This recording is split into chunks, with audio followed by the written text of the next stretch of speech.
Let's get started. Now let's get it all in perspective. We did it like that, and now we do it like this. Do not attempt to adjust your dial. I'm transmitting live. Yo, Let's get down to business. Now let's get it all in perspective. We did it like that, and now we do it like this. for the underground world, every street and borough. You may learn something. You are now listening to the Joe Rogan Experience with Chico, Simon, Kamar, and your host, Matt Floyd. Welcome to the Joe Rogan Experience. My name is Matt Floyd, joined as always by Kamar. Welcome to the party. And Simon. What is going on, y'all?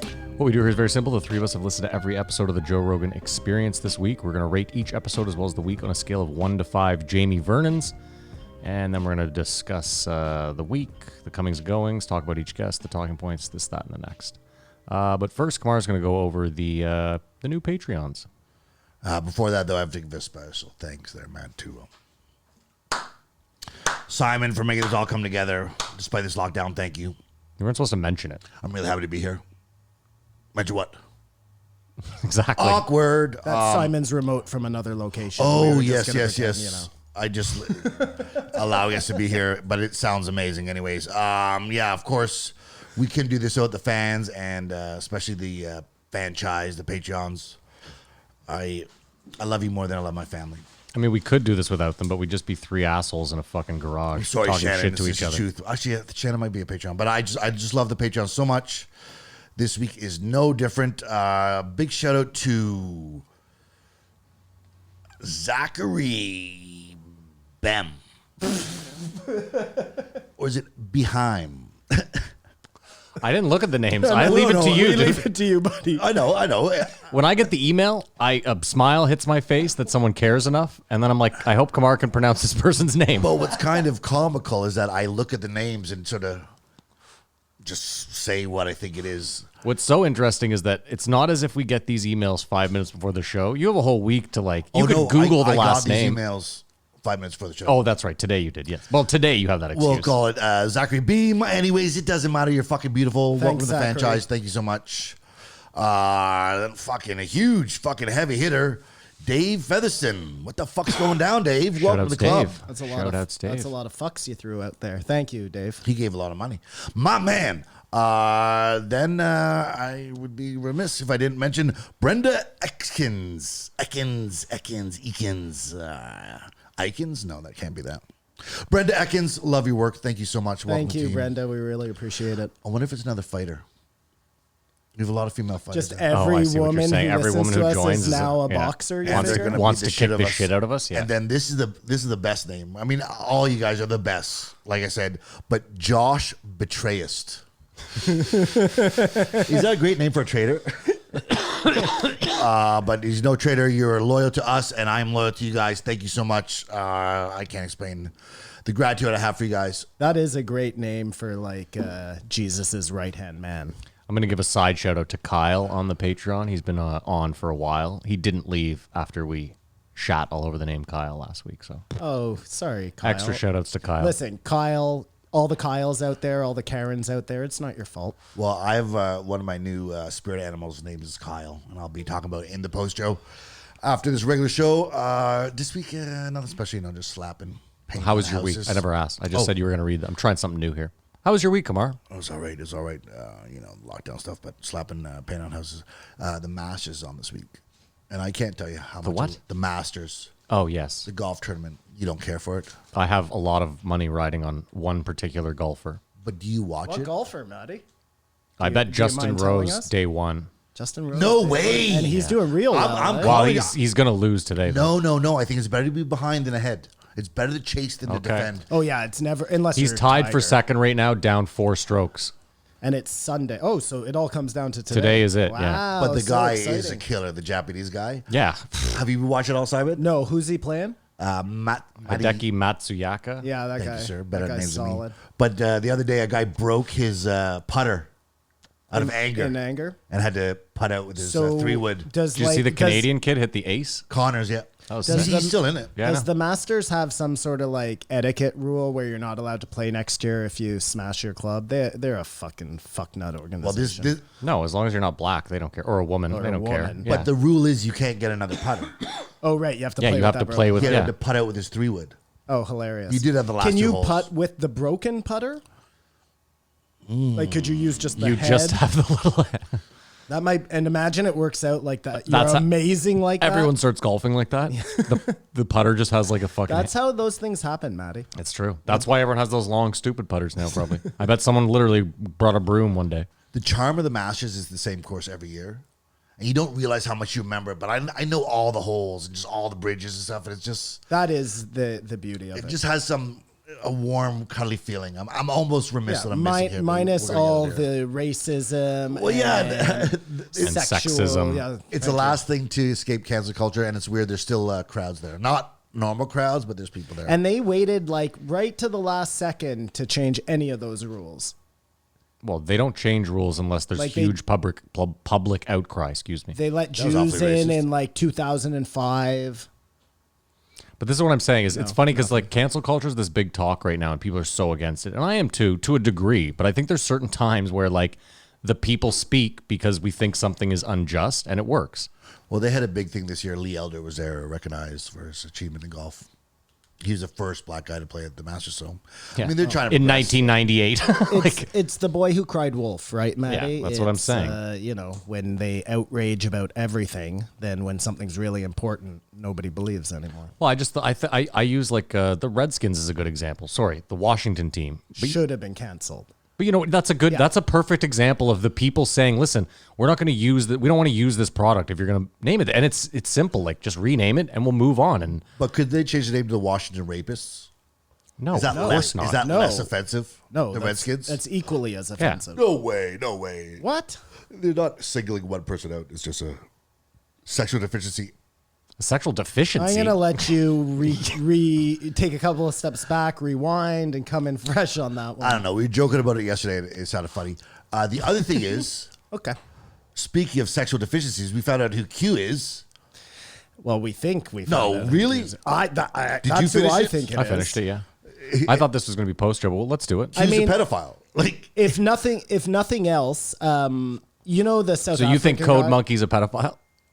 his dad is for sure. Oh, his dad touches. You know the kids. And South African guy, Apple Tree. at the beginning, who Yeah. was like, right here, Eyebrows. I could tell the tone changed, everything changed, and I got in touch with Code Monkey and I said, "This isn't." I Q." wrote to Code Monkey. I said, "This ain't fucking Q." You got it, Maddie. That is exactly when whoever Q was disappeared and the new Q, a la Code Monkey, took over, all to make cash. Like, obviously. But so it never it's answered the so question. Then who obvious. was the original Q? That I don't know. He's the original all the way. And, think? and That's what you why, think? if Q Ron Watkins, I believe his name is. if Q was that original person and actually had legitimate intel, why does he just disappear like that when Code Monkey takes over? So Maybe yeah, someone was getting close to him or whatever. But there are for sure some Let me tell you this. questions. Anyone that intentionally on camera gets interviewed multiple times and chooses to sit crisscross applesauce, they're probably up they're to up no to something. good. They're up to something. And the other interesting thing is how it turned into, it was getting information off itself. You know what I mean? Like a couple drops in, then they were referencing its own drop. That's what I'm saying. It's like you start your own cyclical fucking ridiculousness and I then thought- just start quoting yourself as the source. I thought there was going to be a massive amount of fallout this week or something. But it was, they mentioned on CNN. But the thing is like there can't be fallout because it's like you guys have been following a nobody who doesn't even live in the States, who's probably touching kids himself. Like, I know, but I thought it'd be like, like when Trump won, all the people's brains broke, the cognitive dissonance, what you think is one thing. I think it's because the Q movement had lost so much steam a month after Trump officially capitulated. That at that point there was no there wasn't a big hoopla to be had. But it's just one guy's opinion, anyways. Like if you're a That's fair enough. If you're a Q supporter and you really believe, yeah, that I'm with stuff, Simon too. You're just gonna be like, this you're guy's just a charlatan. fuck This that. ain't it. Yeah, they're just trying to convince me Conspiracy that upon this a doesn't conspiracy on a exist, so we don't conspiracy. overthrow the government and blah well, blah there, Kamar blah. just said the biggest thing. Like, if you're that deep in this conspiracy world, there's no way you watch that documentary and think like, oh yeah, it is what it is. It's a psyop. It's you a deep, watch one episode and then you're outraged. What right? happens? And you What happens if stop Trump watching. wins?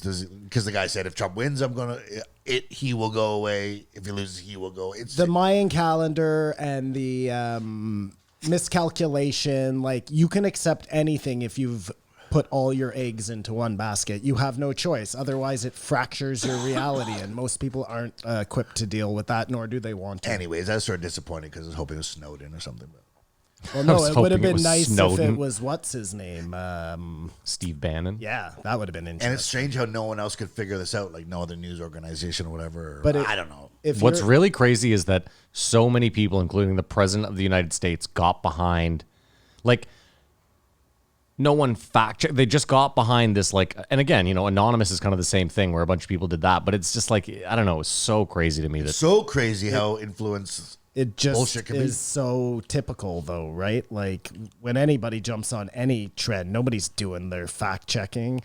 I'm sure there are tons of situations where people love some person and then you find out he's a.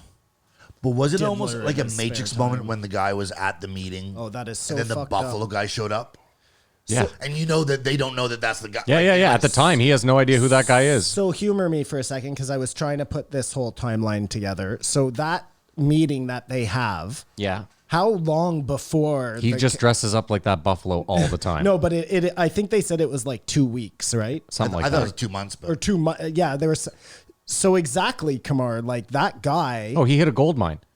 Like, for him, he's like, how was I a filmmaker literally in the right place at the right time where I caught this fucking... It's Icarus. It That's what I'm- has no, Yeah, yeah. total it's- Icarus to it. It's the one where the guy's in the crowd and gets off because of the Curb Your Enthusiasm episode. Oh, the Giants game thing? Right. Yeah, Like, yeah. that's how serendipitous that is. No, but that's crazy that you see that guy there. And to Matt's point, like, he's just Buffalo Man, obviously, because. But you I don't know, think he has a name. You know, as the episode's coming to an end, and you're like, okay, there's 24 minutes left, like, and then all of a sudden, he's at the protest. You're like, and he doesn't know. They don't know when he's filming that the hairs on the back of my neck stood It's up. Like, amazing. It was really well done. That's my week. It was say my what you week. want about the documentary.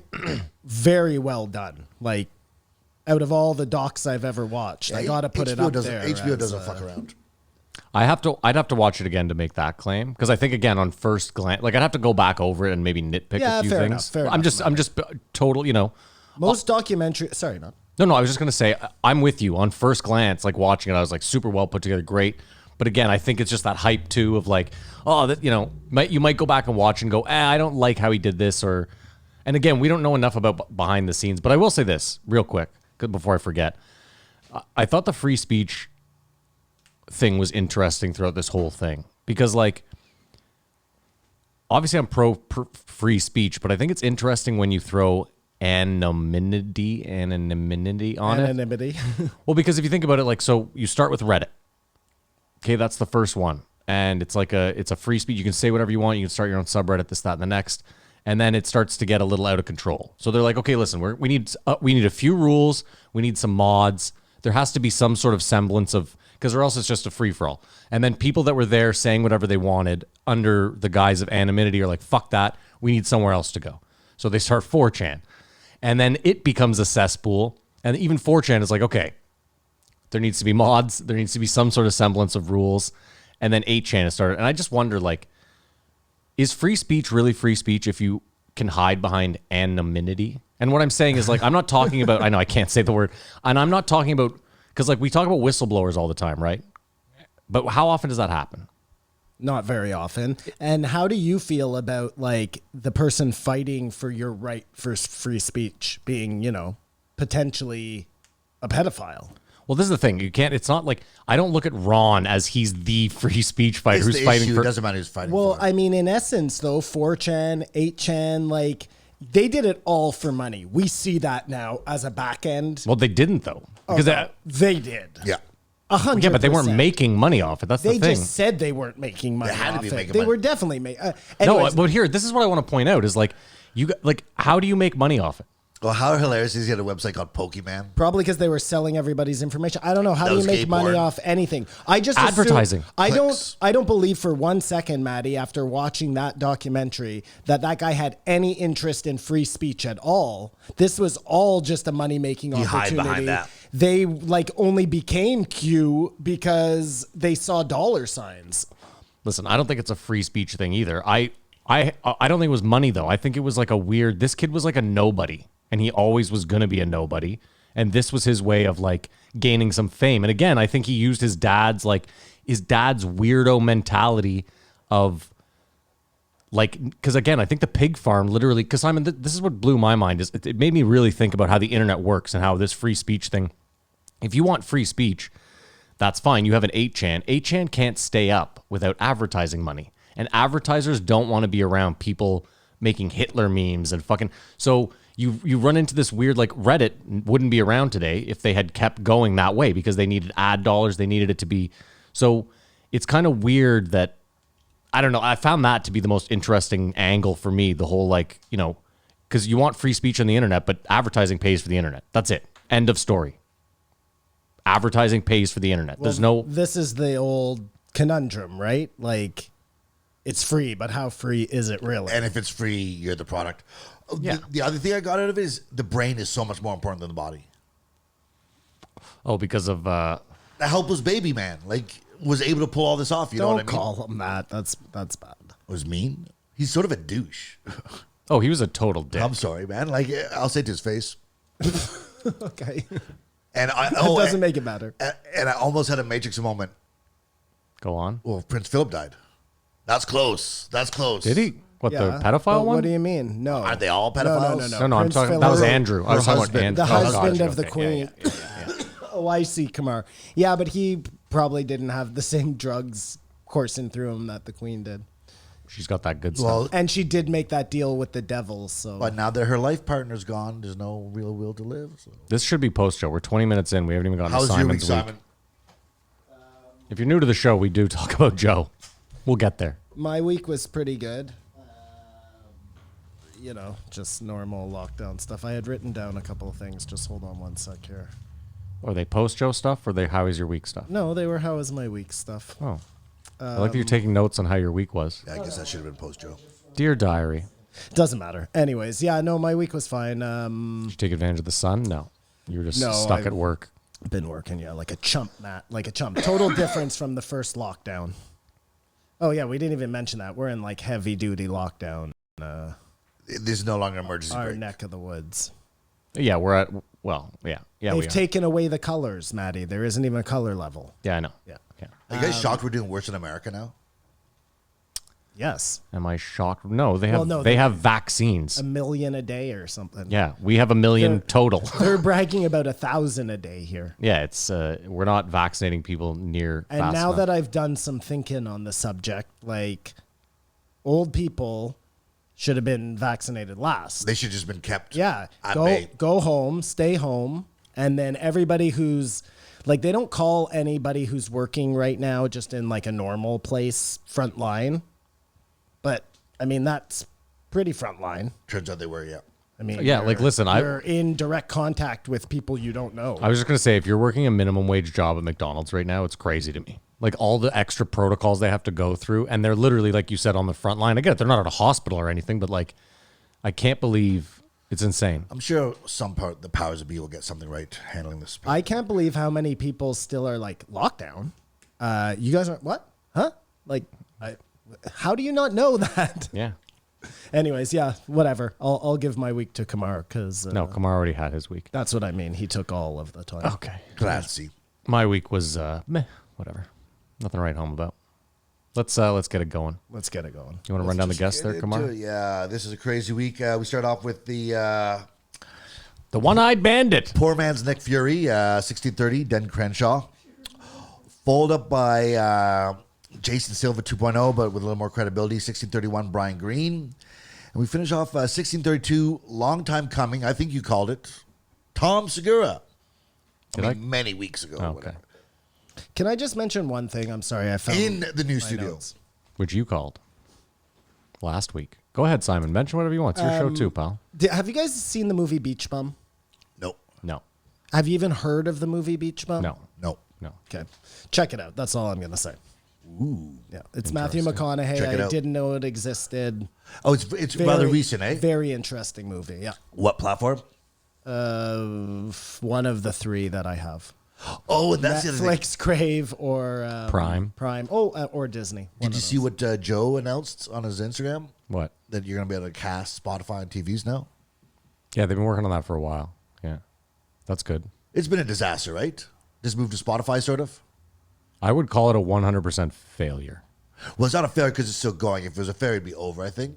So Well, it it can't wouldn't be be a 100%. failure because Joe is like a billionaire now. But the changing studios. I guarantee you, when Joe walks away from this deal, and it's interesting because he'll walk away from it when it's over, realizing that he can just keep his thing on Spotify and Anyways, yeah. keep making revenue through ads. Like, I don't understand why. Anyway, I think there will be an honest discussion with a Joey, an Ari, a someone where he admits that this move was. Besides the bag, there's been no real benefit or positive change to the way the show comes out. How it's He's And again- tried to get Jamie to play a couple of songs, No, but it's Jamie just no. refuses. Yeah. And this is the thing too, is like, if the bag is the size Simon's saying, then okay, fine. Yeah. But if the bag is what you and I think it is, then I still stand by. He made that money on his own doing. Yeah, and I agree with you there, Matt. But that is not the case. His bag is so monstrous. we don't know that. The only people who really know. benefited was Spotify. Yeah. And that's why you know his bag is giant. Joe is no fucking dummy.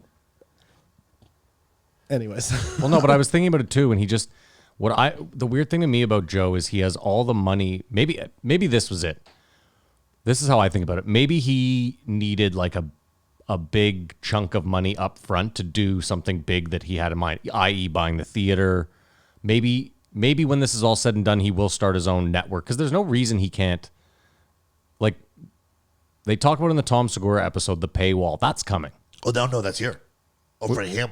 Yeah, what I'm saying is He's a dinosaur, his model right now. what I'm saying is when he's done with Spotify, he will move over to joerogan.net or whatever the fuck, and they will just host it there for $20 a month. And they will probably still advertise to you. And you'll get discounts off tickets. And yeah. That's it. Yeah. This is the new world. TV, I sort of felt like in the Segura episode, remember when Shaw's was on? Like, Netflix done. Everything's done. Like, stuff is done. It's so changing over. Because, like, we'll get into actually in that episode. Let's get into the first guy because that was sort of, you didn't like him, did you? 60-30, Dan Crenshaw? Dan Crenshaw. All right, let me start with the obvious. You got to do the asterisks. I realize this guy fought for his country and that he's, obviously. He has to get some respect. Of course. He's entitled to his opinion as well, as I am. And I have a microphone in front of me right now, and I think this guy's opinions across the board fucking suck. Dan Crenshaw is a career politician at this point and nothing more. He only cares about politics in the game. He didn't mention, he mentioned constituents one single time during this episode. Other than that, it was all just, and you know what's crazy is I when I finished listening to this, I thought to myself, I was like, I agree with some conservative shit. Yeah, Simon's really taping himself in the bubble there, deep. I thought to myself, like, I lean left, but I don't consider myself at all far left. And there's certain conservative viewpoints that I agree with. But this guy, I was like, this guy's just fucking wrong. And then I thought, am I maybe a bleeding heart liberal? And then I got lucky and I came across The Hill. Is that their show? With Crystal and Sagar? The right Sagar? and left hash it out. Can you give me a couple of examples, though, Maddie, just so I know what you're talking about? Like, Of his what did you really disagree with? Well, so first of all, he was like so anti-stimulus for any Americans. He was like, I think Americans just need hard times. Hard times will make you... Okay, Kamar, explain that. Well, we've gotten here through hard times. You know what I mean? So why don't we just go back to the Stone Age where we're just clubbing each other with... Because that's really hard times. No, it's like life is suffering. Suffering is good. If we make it too easy, and I'm not saying he's definitely right, but it will only happen after some place puts in universal basic income and looking at 5 years later, are they more productive or is it? You're talking about negative? stimulus because of the pandemic, correct, Matt? Yeah. Yeah. How are you arguing with that? No, he was just saying those are the hard times you're looking for. He was saying people who made $100,000 didn't need it, but everyone got the check. Well, that's a different First of all, story. I that's thought not that- I what thought that's that not was what his Matt's talking about. He was also wrong on that, by the way. Like, again, Sagar, who's considers himself a conservative, he lit his ass up. And that's when I started feeling like I was like, okay, I'm not just some crazy fucking bleeding heart liberal here. Even he was like, this guy is so delusional about his opinions. And is like it's insensitive. Well, he was just like, he was like, how do you not, he was like, how do you not, deaf. he was like, this could kill the American economy and the lower class if we don't help them.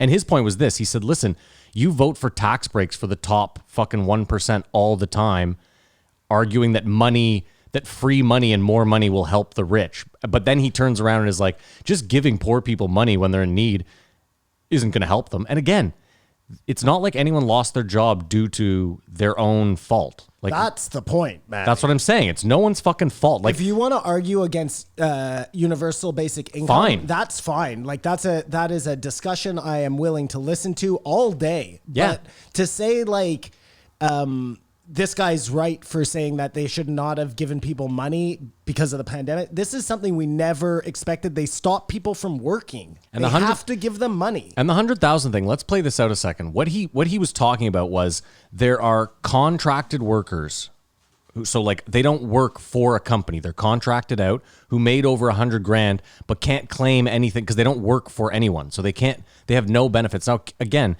if you made $100,000 last year, that's a great deal of money for sure. But are we then assuming that if you made $100,000, you have that you have a ton of money in the bank saved up for this rainy day and that you have no expenses? Like everyone has expenses, and the more money you make, I assume the higher your expenses get. Now, again, I'm not sitting here defending the rich, saying that everyone should have gotten a check, but I just think Dan Crenshaw. I mean, we'll start with your notes, Kamar. Go ahead, and then I'll just cut him up as we go along. I think one of the things he pointed out, just off the top, they looked up fascism. Yep. And do you think how it talked about one of the definitions was shutting down your opposition? Okay. So is it a fascist move for all these companies, Facebook, Twitter, Instagram, whatever, to shut people down?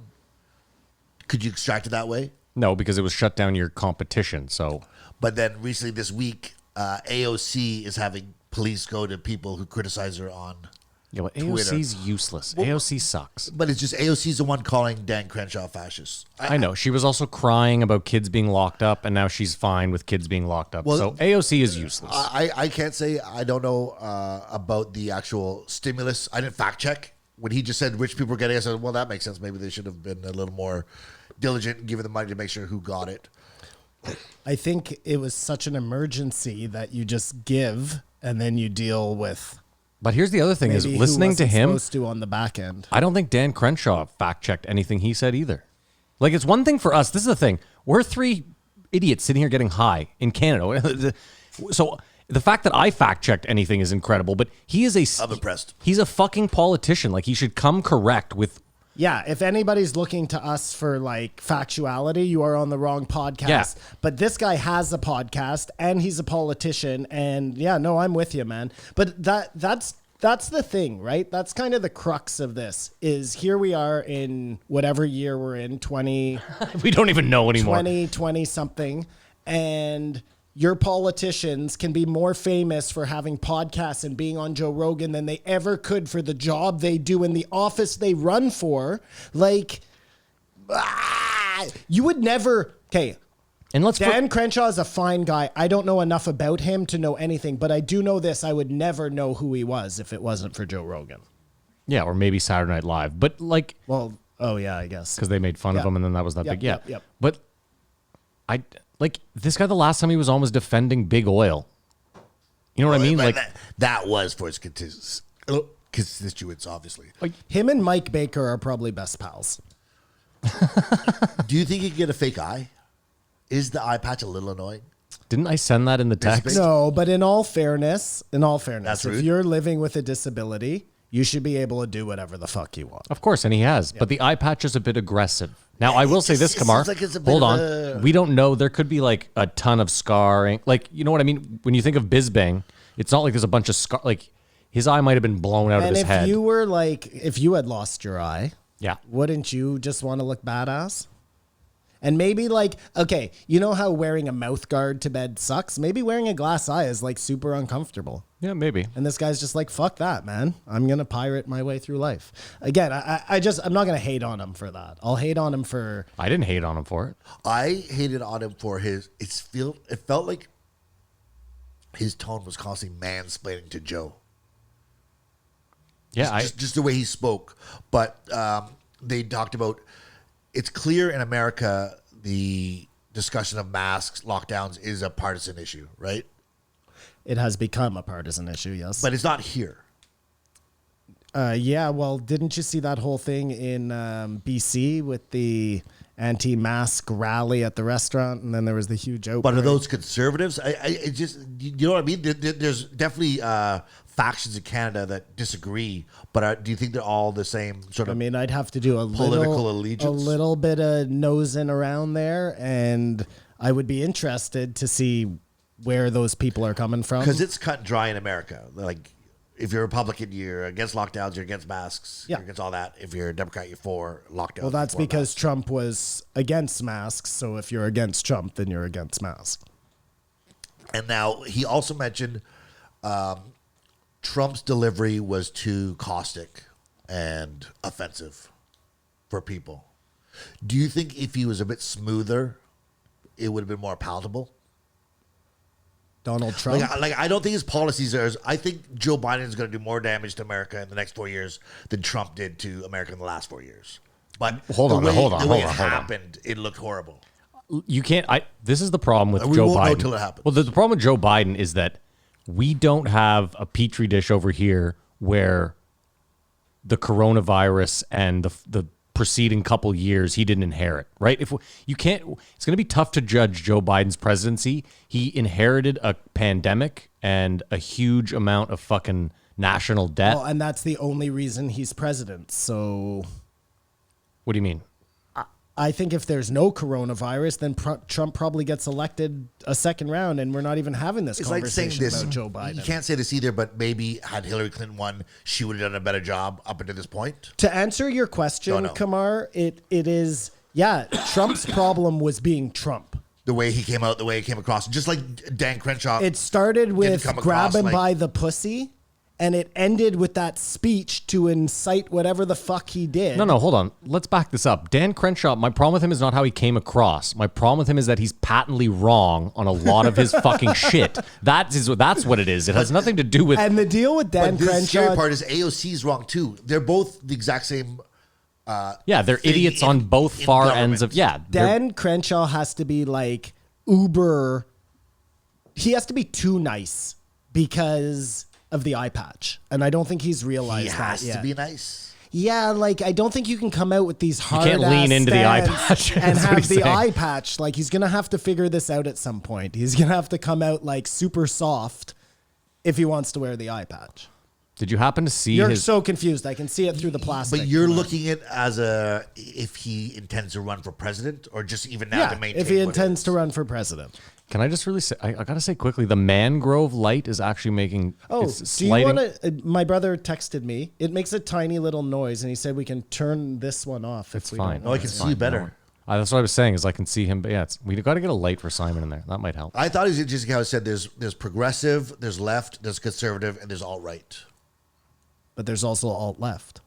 Well, that's progressive. That's yeah, I but I think there's a level past progressive. Of course, there is. Is Antifa progressive? No, they're alt left. But this is the thing about like QAnon or whatever. Alt right. Antifa is like Alt-right. 30 groups.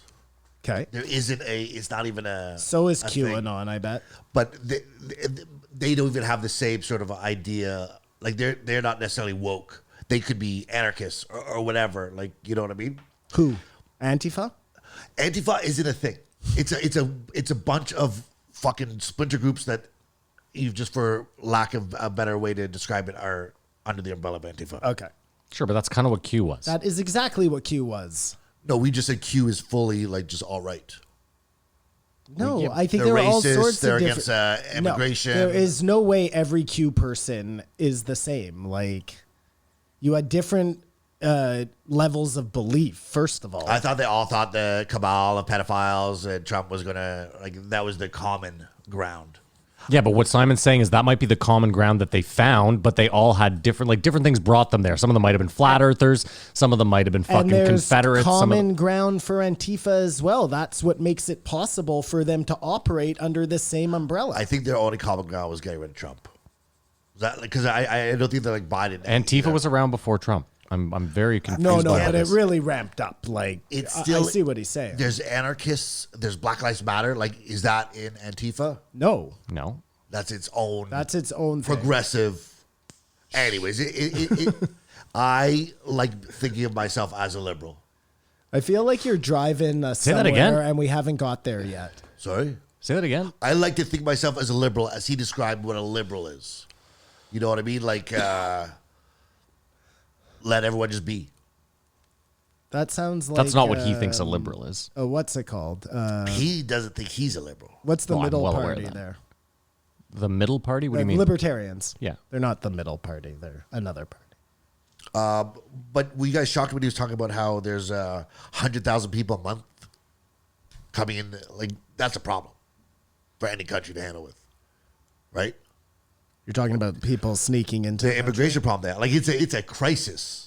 But now that Trump's not in, it's looked at differently. But I mean, it's funny that he says something it's a, has to be done about that. well, when you have 100,000 people coming in willing to do all the shittiest jobs for pennies on the dollar, they act like it's a problem. They love slavery. Think about it. Hold on. His point was the fairness that there's someone else who wants to come in who's actually could probably contribute more to the country. Again, this is where he's patently wrong. Right now, it takes you approximately 22 years to legally immigrate from a third world country to the United So States. you just got to try to sneak in. Yes. Well, who can wait 22 years if you're in? Imagine if MS-13 is at your door. You're really just going to wait for the U.S. But bureaucracy. the idea is, and we know it doesn't work, is to make the places these people are coming from so they don't want to leave those places. Yeah, but the U.S. has destabilized 90% of those countries, Th- so it's a real fucking conundrum there. This is the problem. But And that's what Dan Crenshaw doesn't mention is like, oh, that country. Yeah, I was there 6 times on tour and I fucked up every president there. Like, that's how I lost my eye. it's America's meddling in the past,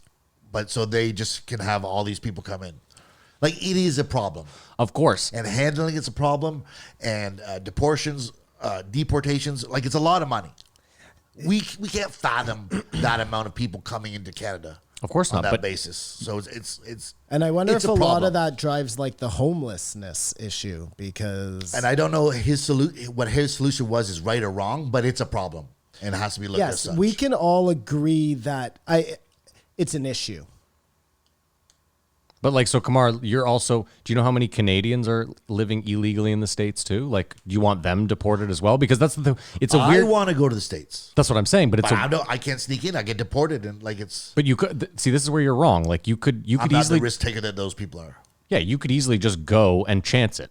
Like okay, here's an example. The guy, I had to sublet my apartment in New York when I was done school because it was an extreme amount of money and I didn't have a job. So my parents were like, you're coming back. The guy we subletted the apartment to was living in New York illegally. Like he had passed his 3 months stay or whatever. That's like a dreamer or something, whatever they're called. Like if you stay there long enough, you can stay. I don't know what his plan was, but he's just like working under the table. Anyway, he got caught and he immediately got deported. And you can't ever come back. Oh, you can. I think you can like A appeal. certain amount of time. Yeah, you can appeal it and like 7 again. years or Yeah. There's. It's not like a permanent ban, I don't think, But but I don't know that for sure. But what I heard he was saying, they just want people to stay where they are and look at it that way instead of just trying to come across because it's dangerous for them. You heard about that SUV. of course it's With dangerous for 24 them. people flipped and But, like- People smashed are in the thing. making their minds up. Like, is it more dangerous for me to stay at home with MS-13 on my doorstep or whatever they're called? Sorry. Or is it better to roll the dice and take my chances in Well, America? there's a very famous refugee quote. It's like, I'm going to butcher it, but it's something along the lines of like, I would never put my kid on a boat unless the boat I'm putting them on is safer than the land that we're currently on. And that's why There you you fucking, go. like, obviously no one wants to risk coyotes and fucking going over that border, but they're That's- doing it. Exactly, Matt. I'm sorry. That's the part I think that maybe, Kamar, you're missing a little bit, is it's not everybody just coming over here like, yeah, we're going to fucking make tons of cash and we're going to steal jobs. You know what I'm saying? It's people who have no choice. But America has no choice to deal with it because they need to go somewhere. Okay, come here. Absolutely. Like, you can't do that. Absolutely, Kamar. It's an issue that needs... And it's just interesting, the hypocrisy that the same thing's happening, but this... Your Demi Lovato's, whatever, aren't freaking out at Biden now. Do something about this. It's like, well, no, but it's different when we do on it. the same. Why? I already said it. They're locking up kids. I was like, it's a fucking problem. I said AOC didn't have a problem with it before, But I'm just saying, or had a problem with it I before. don't have a problem with Dan Crenshaw voicing his opinion as long as on the opposite end he's giving us like the facts. I don't know He the doesn't. solution. He just tells you. He's a politician. Like that's who Joe had on. Let's And you not brought it kid up though, the way he ourselves. was. So the mansplaining you were talking his about. tone I didn't like. But let me tell you, what he's doing is he's telling you what you think the truth should be. Like that's his whole thing. He's like, no, believe me. Let me just drop some. I've heard a lot of people mention 100,000 people a month. Like, I don't think he's making that number up of people coming across the border. Okay.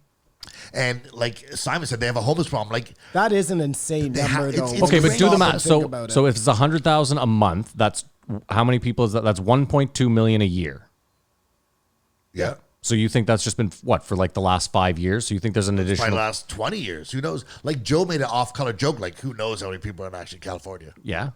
Because Okay, they were but comparing Texas to California. That's what he's trying to say.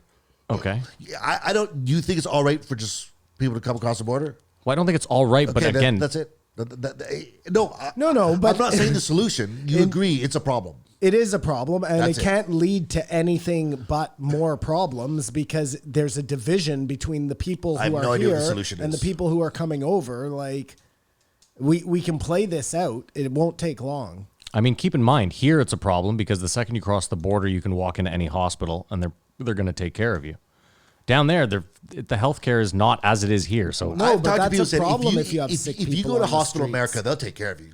And if you have no money, they can't like. Well, that's what They- Dan Crenshaw extract- said. But no, I Hold on, I've hold on, hold I've on. talked to people who live there, this is where you're wrong. If Anecdotal. you walk into a hospital bleeding out. bleeding out, this is the difference. If you walk into a hospital with a life-threatening injury, they cannot turn you away. Uh-huh. That is true.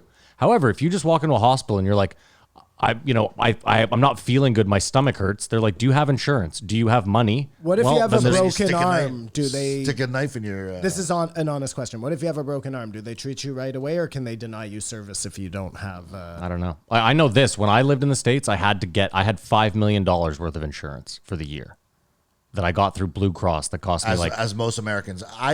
That healthcare discussion, I can't follow it because like the competition and the value and the supply and demand. I don't know what it is, and we've done this circular argument a million times before. Let's move on then. well, that was a big part of this podcast, but okay, fair enough. No, I'd like to move on with this podcast. yeah, we will, but we've argued about the healthcare or whatever, and he even said,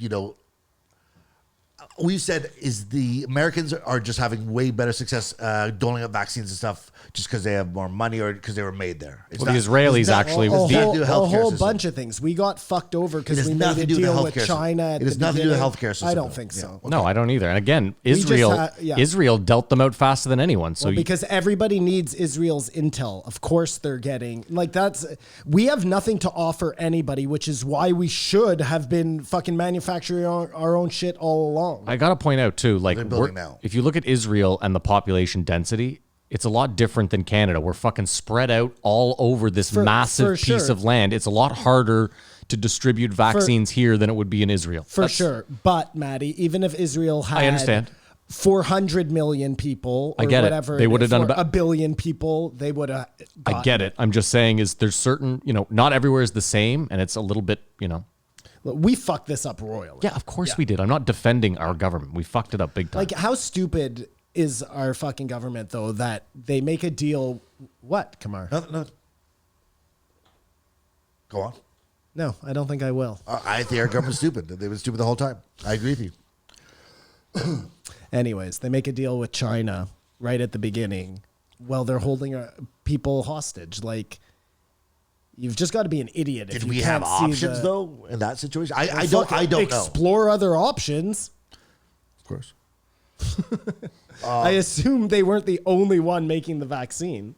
Well, we probably could have made a deal with Russia, but you would have said no way at the time. Well, Russia wasn't holding our people hostage. China was holding our people. The hostage. The Michaels. Steves or The it's Michaels. Michaels, whatever. Oh yes, yeah. Like they hate us right now. Well, that leads to the next point. They talked about the boycott of Georgia, but corporations will boycott because of the Uyghurs or whatever else. Like much more egregious things. Because do you think have the people needing voter ID is racist? Because that's what they're screaming, and we sort of touched on it last week. But it seems sort of reasonable that everyone should vote with ID. So this is the country of Georgia. But here's the thing: is like Correct, you have Kamar? to register to be a voter. You can't just walk up off the street, say I'm Matt Floyd, and vote. That's not how it works. So if you're a registered voter, I don't know why you need further identification. If you're registered at one place to vote, Then that's perfect. their other I don't know. their other real problem is the mail-in voters. That's their real fucking issue. That's where they're having their biggest fucking stink. But what was interesting is Joe said people lined up at the post office to mail in their votes. What do you mean? I'm confused. Hold on. Let's just back up a second to the you register to vote. Yeah. Okay. So what? They give you a number? No, when you register, they send something to an address. You have to have an address, right? So Matt Floyd, have an address. They send me a thing. I register to vote. Yeah. And then I'm registered at a polling station where I have to go there to vote. Then I So- show up. But how do they know it's you? Well, you've registered to vote. Like Well, there could I know, be. but that somebody could just as easily steal the piece of paper that they sent you that said that you registered. I just don't get why that's such a huge deal to be able to show like some sort of picture ID to confirm, because they want to make sure that that's you. That seems like a no-brainer to me. Here's the weird thing though: is like you guys act like how often have you thought to yourself, I wonder if there's a way I can steal my neighbor's vote. No, but if But I'm just asking. Like I don't want to do that because I'm not a vote stealer. But if Or I was a we're not vote involved in stealer, election fraud. That's what I've you do. never with Because this that voter has- fraud though. Hold on, Kamar, how much voter fraud do you honestly think there is? Any fraud is too much fraud. I don't know. I have no idea. But you're asking a question like, who would do this? Someone who's trying to fuck up an yeah, election. of course, the three of us aren't doing he it, said and 99% of people aren't He said doing it. he I'm won sure. by like 400 votes. Like, Yeah. In the big election, I don't think the fraud can happen. on that guy level that you really seem to think. squeaked by, eh? But in these municipal stuff, like it could happen. No, for real though, 400 votes. That's not a lot of votes to win by. Or to steal or whatever. You ask who would do that. Yeah, they all okay. I mean, listen, voter suppression is Republican thing number one. Is it so racist? That's all I'm asking. I don't care if it's racist or Well, not. no, that- you shouldn't be trying to. If you're an American, you should be allowed to vote. That's it. Without ID. Well, why? But You're going back to the register, and he said, well, you could take the thing, and then you need ID to prove who you are. That's yeah, but why again, you need like ID. if they're mailing you a thing, that's good enough. That's it. You're registered to vote. I don't understand why you need more than that. Again, this is yeah. Well, We we're need going to ID. disagree on it. They need ID. I think that's everything because I always disagree with him because he was always about, didn't even get into it, staying overseas, like still occupying Afghanistan and stuff. Of course he would be. And, isn't it always West Virginia that gets the shit end of the stick from Joe? Well, West Virginia is not great. What do you mean? No, but there's poor white people everywhere. But it's always when he says, Yeah, but I think they're saying this has the most poor white people. I wonder. I don't know. Have you ever seen The Wonderful Whites of West Virginia? I have, and I understand that's why his go-to example. But You know what's so weird is that like Compton used to be a white neighborhood. That's in like the 50s. Yeah, no, I'm not. I know. Yeah. It's just that's weird. It is weird. anyways, I thought it was a good point that they should be trying to get everyone ID or something, and that should be the focus, or the thumbprint to vote. That seems the most reasonable thing to do. Well, the funniest thing I read the other day was that if Trump had just told people that they should vote any way they can, he would have won. But because he told so many people that they had to show up at the polls as opposed to mailing in their ballot, which is also interesting that he lost the vote himself pretty much, because you should take whatever vote you fucking want. Like, take whatever vote you can get. And they should make it a holiday. I mean, we don't even do that here, but I don't know. Well, they should absolutely make it a holiday. Like voter turnout here is 50% or something, isn't it? Yeah, but you guys are forgetting they vote a lot. If you're just talking about the one, like Just Every give 4 them years, every at 4 least years. one day that's a holiday. fine, but I'm for talking everyone about to because go they and vote a lot, like state level. Oh, like, yeah, just for fine, I get what you're saying. the Yeah, biggie. No, but like that just goes to people who have to work. People, not everybody can just stroll down to the fucking voting station in the middle of the day. the problem too, though, is do you not think you hurt the voting by making it a holiday? Why? Well, okay, so like let's say the election's on a Monday or a Friday. You're giving everyone a 3-day weekend. Are they not more likely to just fuck off for the Okay, well, weekend? make sure it's a Wednesday. Like, you're controlling this fucking thing, Fair Matty. enough. Fair enough. And the last thing, he was saying, flippantly, that he does still have an after action report with the handling. Like, do you think politicians want to do that here? What are you talking about? Yeah, what? After action report. So For what, Once though? all this pandemic is settled, what did we do right? What did we do wrong? Like, basically, will you look at yourself to show yourself as being incompetent? Potentially. Everyone just wants to move on. Like, it was a pandemic. Who knows? You know what I mean? Who's going to be held accountable? That's what you're asking. Or will anyone? Do you think someone should be held accountable? The problem is going to be this. They're going to hold people accountable, kind of, and then they're going to dump a shitload of money into all sorts of protocols that will remain in place for decades, and they'll dump so much cash into it, and nothing will happen. There won't be another outbreak, another pandemic, and then 40, 50 years down the road, someone's going to come along and be like, why are we spending all this fucking money? I don't even remember a pandemic. I was born in 2027.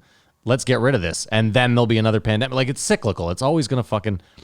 You just laid out the future, Matt. That this is exactly what goes on. There'll be no more pandemics you just predicted? No. I predicted And that. probably now there'll be a bunch. Yeah. But, okay, what you're saying is Matt jinxed us. still waste a bunch of money and not learn from our mistakes. Yes, learning from your mistakes. Like the problem is this: the Spanish flu was not within anyone who's really alive's good memory, right? So we don't have. There's nothing the same way the next big pandemic. No one will. That's why again, Trump got rid of the pandemic thing like a couple months before. Now, I'm not saying that was like he knew it was coming and did it. He just was like, this seems like a waste of money. When's there going to be a He was pandemic? looking for good places to cut spending so he could announce how he was tightening shit up from Obama, who just spent money willy-nilly on pandemics that were never going to happen. But I Yeah. think more the intention of other people going to the after action report would to find out the lockdowns don't really work that well. I think Like, all that did not work. Like, versus, well, we did the best I can, and then it happens again, do it again, make that mistake. Just the glaring thing is Florida, right? Florida should be dead because they've just been open this whole time. We're locked down. Places locked down are doing worse. It just doesn't make sense, and I know no reason why. And I'm not saying because Republicans are healthier or whatever. I mean, you could also argue the sun. Like if vitamin D is the real. But Brazil's out of control, well, it's and maybe the hot. population density. I don't know. Well, yeah, that's the other thing. Brazil, they're rammed in against each other. Florida, so we like should be wide open because we're the least dense But we population. no, but should be we're in. Hold on, inside but all we're in a winter. city and we're inside all winter. What I'm saying is like Florida is a good example. It's a lot of old people. They're kind of isolated to begin with, and they're all living in the sun. That's all. Asked for. And my point is, we're just speculating here. Yeah, I am speculating. The only way to know would be honest, nonpartisan after action report. Yeah, And I think just wonder if they will do that because he said no one's going to look into this and see what went right or wrong because no one wants to be No, and hold of the bag. The Biden government isn't going to do it for their own government. It won't happen for 4 years, and then you'll get. But I was going to say, it's not. First of all, we have to get out of the weeds completely first, and I don't think we're anywhere close to that right now. So once we get out of the weeds, I believe there will be an investigation. But I also think that investigation is going to take years, and I think the Chinese have swept so much under the rug that they're not really going to get to the bottom of much anyway. So. But if your question was, should that happen? Yeah, of course. 1,000%, Of course it it should should. Of course, happen. yeah, I know it should happen. Agreement us, Matt. Oh yeah. We have an agreement. Let's hope. Won't be many of those. Everyone should be held accountable. Let's hope we get some vaccines up here, and because I'll be like losing my mind if we're still locked down and watching full NFL stadiums. Well, at some point, it's going to be not in even their best interest to have us without vaccines, right? I mean, Kamar, I will give you an example. Again, this is anecdotal. I realize that. But there's a gentleman I used to play Battlefield with, lives in Texas. He's a retired CSI. He is an avid Trump supporter. Now that has nothing to do with He this. was. Oh, still is. Like he still has stopped the steal on his Facebook. Like that's I talked to him. I played a video game with him 1 week after Biden's inauguration. I'm not kidding. This is how the conversation started. How you doing, buddy? He goes, oh, good. Just try not to lose all my money with Biden as the fucking president. Anyway, this guy, like anti-masker, didn't really believe in COVID. He is currently on a respirator in Texas. So it's not like, I get that you're like, well, there's all these open fucking stadiums. There are, but there's also people dying in the hospitals down there. And is like Florida this huge success story? Like nobody's sick down there. There's nothing going on. Like what's happening? It's not any sicker than California or New York that has the most lockdown. There's no variable, something that you can look at to say, oh, that's why. Unless, like you said, it could be the sun. I have no fucking idea. But I'd have to look at the numbers too. Like New York and California are much more densely populated. So if you're just looking at bare numbers and you're like, well, Florida only had 100 cases today and California had 1,000, like California has more people than we do. So but the bottom line is something that Joe tries to harp on is what they should have told everyone is get fucking healthier. That's what you can do besides doing nothing. Yeah. Sitting at home, get healthier. Listen, Well, I said, do you not agree with that? 100%. But our government didn't do that. Their government, no one has done that. And there's people who have squandered this opportunity to get healthier, to Listen, make changes. I said a month ago, have you been working out? I quit smoking though. Okay, well, I'm just checking. Listen, Yeah, I'm- no, I think no matter what, that's the best thing we could And do. I work a really physical labor job, Yeah, so yeah. I sort of feel like I'm working that's out. fair. I was just more asking so. the question because you were saying it as if you were like, berating people that hadn't made the best of No, this. So I was just asking if you, I'm not morbidly obese. I know you're not. I'm talking to someone who is morbidly obese. Whoa. This was a perfect. Obviously, it's not you. I'm not talking. I know to you're someone not. morbidly I'm just saying there's There are people out there. like you had a great chance, and if you thinking sitting on your ass is the best you can do in this pandemic, you're wrong. I read a thing the other Maybe day. it's because of fat shaming. I don't know. I read the thing the other day, and I don't hold much weight to this, but it said if you spend 50% of your time sitting, there's like a 75% chance you'll die in the next 5 years. Being sedentary, yeah, your body just gives up. What was I going to say? Oh, I had something good to say, and it's gone. Yeah, to the ether. I would like to see Dan Crenshaw and AOC go head to head in a debate. Oh, that'd be terrible. They both suck. This is what I was going to say. I brought this up a month ago. I said heart attacks have still claimed more people Heart disease, cancer, than COVID. Well, no, like take cancer off. Heart attacks are still crushing COVID. and Year over year. The majority of heart attacks are caused by bad health. Yeah, of course. Yeah, the widowmakers. Usually the first sign of a heart attack is death. Like the first sign, like you're not going to know that it's coming. It just kills you. It's crazy. I worry about it all the time. Got to start living healthy. I don't think Dan Crenshaw is an evil racist. I didn't say he was racist. I don't think he's an evil No, racist but either. people would tell you he's bad or whatever. It's hard to not think of him that way with the iPad. I did not fact check anything he says, so I can't say what he said. It seemed like the immigration thing's a crisis. It seems like he does want healthcare for all. He just doesn't know how it's going to happen. I'm telling you, I don't think though, he does. There's just no other way I could say that. I think he likes to say that. He said Yeah, he did. I mean, what can I do? I guess you can speculate. listen, but I heard what you heard too. I'm taking him for what he's saying, Okay, well, and we'll see. Like I don't think he'll ever be president not with that eye patch. or that attitude. Well, you can't have both. It's the money or the hammer. The money or the hammer? Casino, Silver. guys. Casino. Oh, sorry. Can't have both. Anyways, that's all my notes. I'd like to see him debate AOC. AOC. Yeah, you mentioned Just for because they are the same position in government, that. Yeah, congressional person or whatever it is. Sorry, I don't know. congressperson. And they definitely disagree on absolutely everything. Would we ever see AOC on Rogan, you think? No, That'd be amazing. no, we would never see that. She's Is it that far-fetched? no, but that would be fair and balanced. He shouldn't be in this role. Oh, you know what? Fuck, I hold I on. remembered. No, I was the heart attack thing. I just remembered a second thing though. I got to give Joe credit. We shit on Joe a lot, especially lately. I've shit on Joe a lot. Everyone's shitting on Joe. I thought Joe was pretty good this episode. He's pushed back. On like a lot of the right spots too. I think Joe, and again, anywhere where you're like Joe could have pushed back harder, I think you have to realize that he's trying to run a show and that like just bickering is not a good it's podcast. better the ideas get out there. I agree. That's what I'm saying. No, that's wrong. That's But wrong, I'm just that's saying, wrong. I think Joe pushed back in the right spots here. And if you're like, well, he could have pushed back harder, I might agree with you. But I think, again, he has a product. He's trying to keep it rolling. He's trying to, But he's just supposed to have a conversation. If he had some sort of more responsibility, it'd be behooved him to have AOC and Crenshaw. I agree. Both sides of the coin or whatever. I agree we didn't rate with the what week. Matt just said, and I agree with what Kamar just said. Both of those points are very valid and true. we didn't rate the week. Shut her down. We didn't rate the Are week. we recording? Oh, yeah, we're at least recording. Okay, so rate the week. Wow. What a fucking terrible show. I give it a 2. You give the week a 2. Kamar? It's funny because we're going to rate the week and then rate this episode. I give the week a 3.5. I'm just gonna go 2, and whatever. It was a 2. Now we'll rate the episode. Right, we're done with Dan Crenshaw. Danny Crenshaw. Yeah. If you're new to the show, we're sorry. I'm not really sure how we got to a with Joe Rogan where Dan Crenshaw is a regular, though. Texas. No, it was long before Texas. It's just, that's a weird one to me. Like, gets stuck in my craw.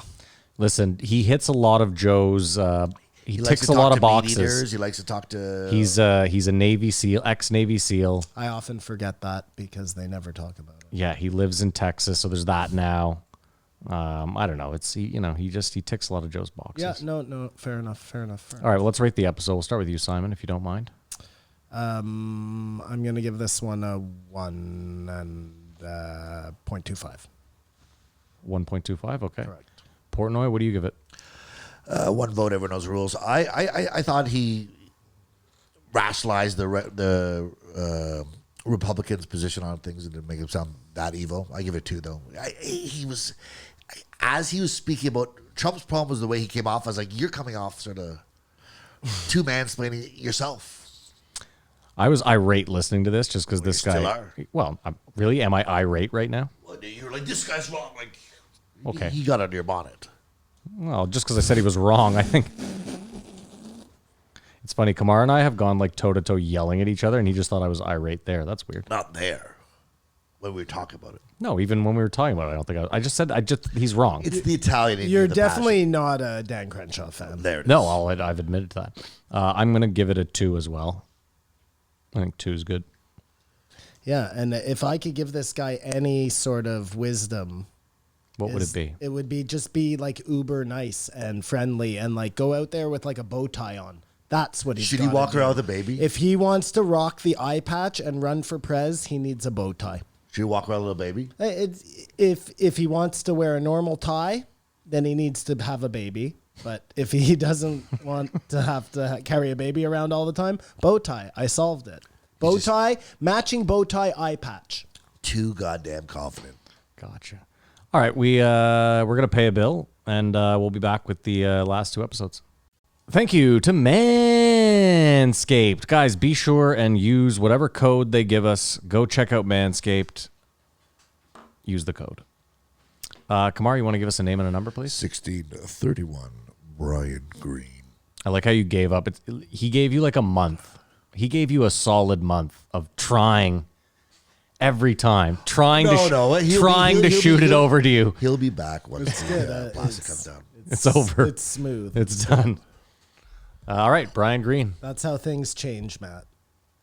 A little bit over time. Gotcha. Second time on the show. I don't remember how we felt about it. Obviously, when you talk about quantum, it's out of our element. Have we reviewed him Yeah. already? Yeah, Yes. for sure.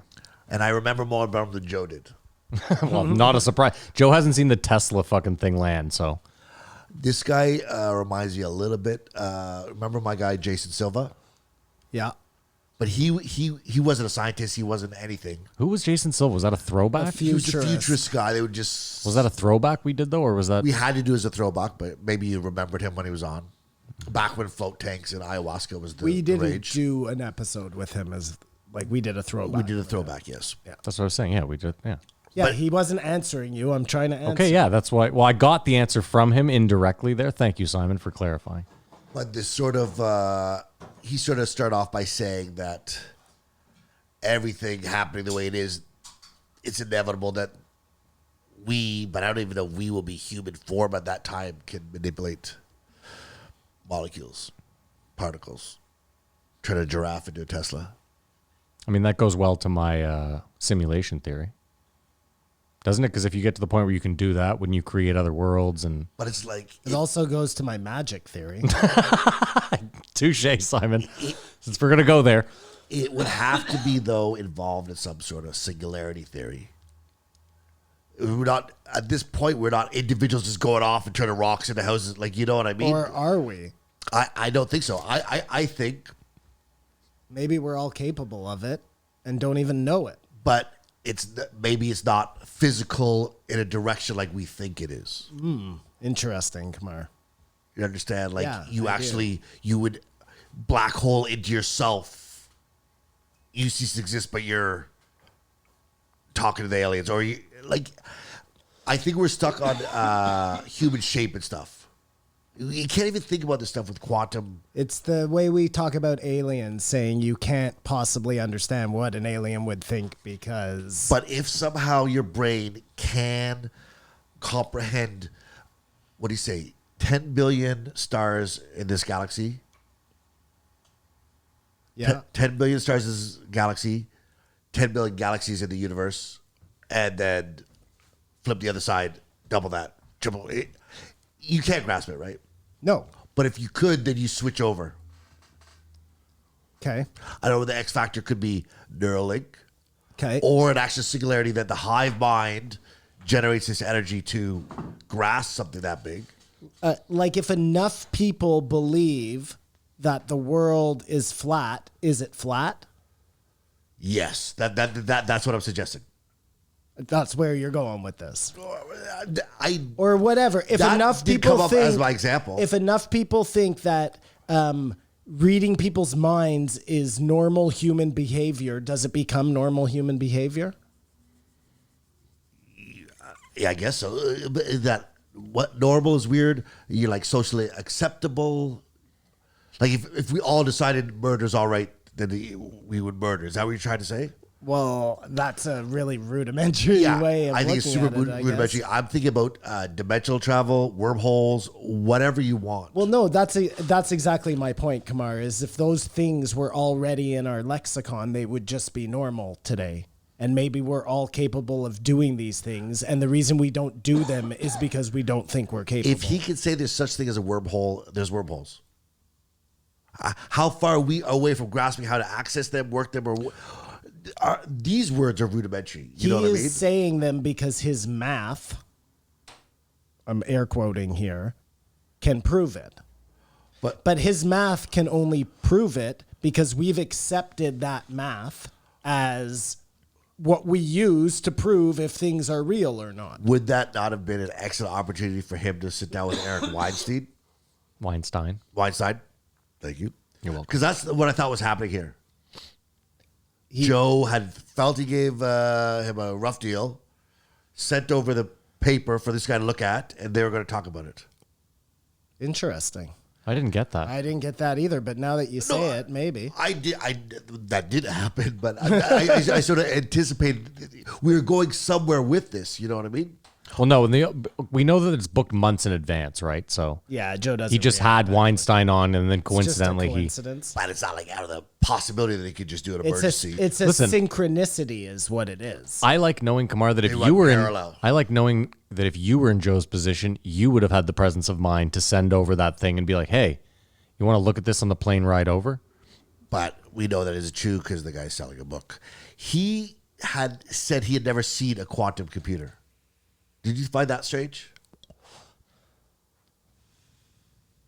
No. Sorry, I thought you Well, were talking about... I'm just trying to think of like why I'm trying to think of Joe was why how- that would be so strange. Joe, because he's a Was it quantum, quantum physicist. How you just said it's been described to me as I would have thought you would have. Well, I wonder how many quantum computers there are in the world. Or are there any? Or are there any? Like, that's the whole Well, thing. there's got to be. That's like. So did you think they just made this up? Well, if somebody And- says it exists and enough people believe it, then it exists. And you man. know, They're trying to will it. In a quantum computer, the binary code is a circle. So, like, you know what I mean? Anything he Yeah, this guy's describes- smarter than us. I get it. Or he doesn't know anything. I mean, that's possible. You know what I mean? You think it's possible this guy knows nothing? No, well, he knows. He knows, like when he said a game is an artificial universe with a fixed set of rules. Like, so we can create universes on the simplest scale right now, Yeah. right? Yeah. So This is simulation theory if 101. it's 1,000 years, I guess it is. Yeah. I guess it is. It is, yeah.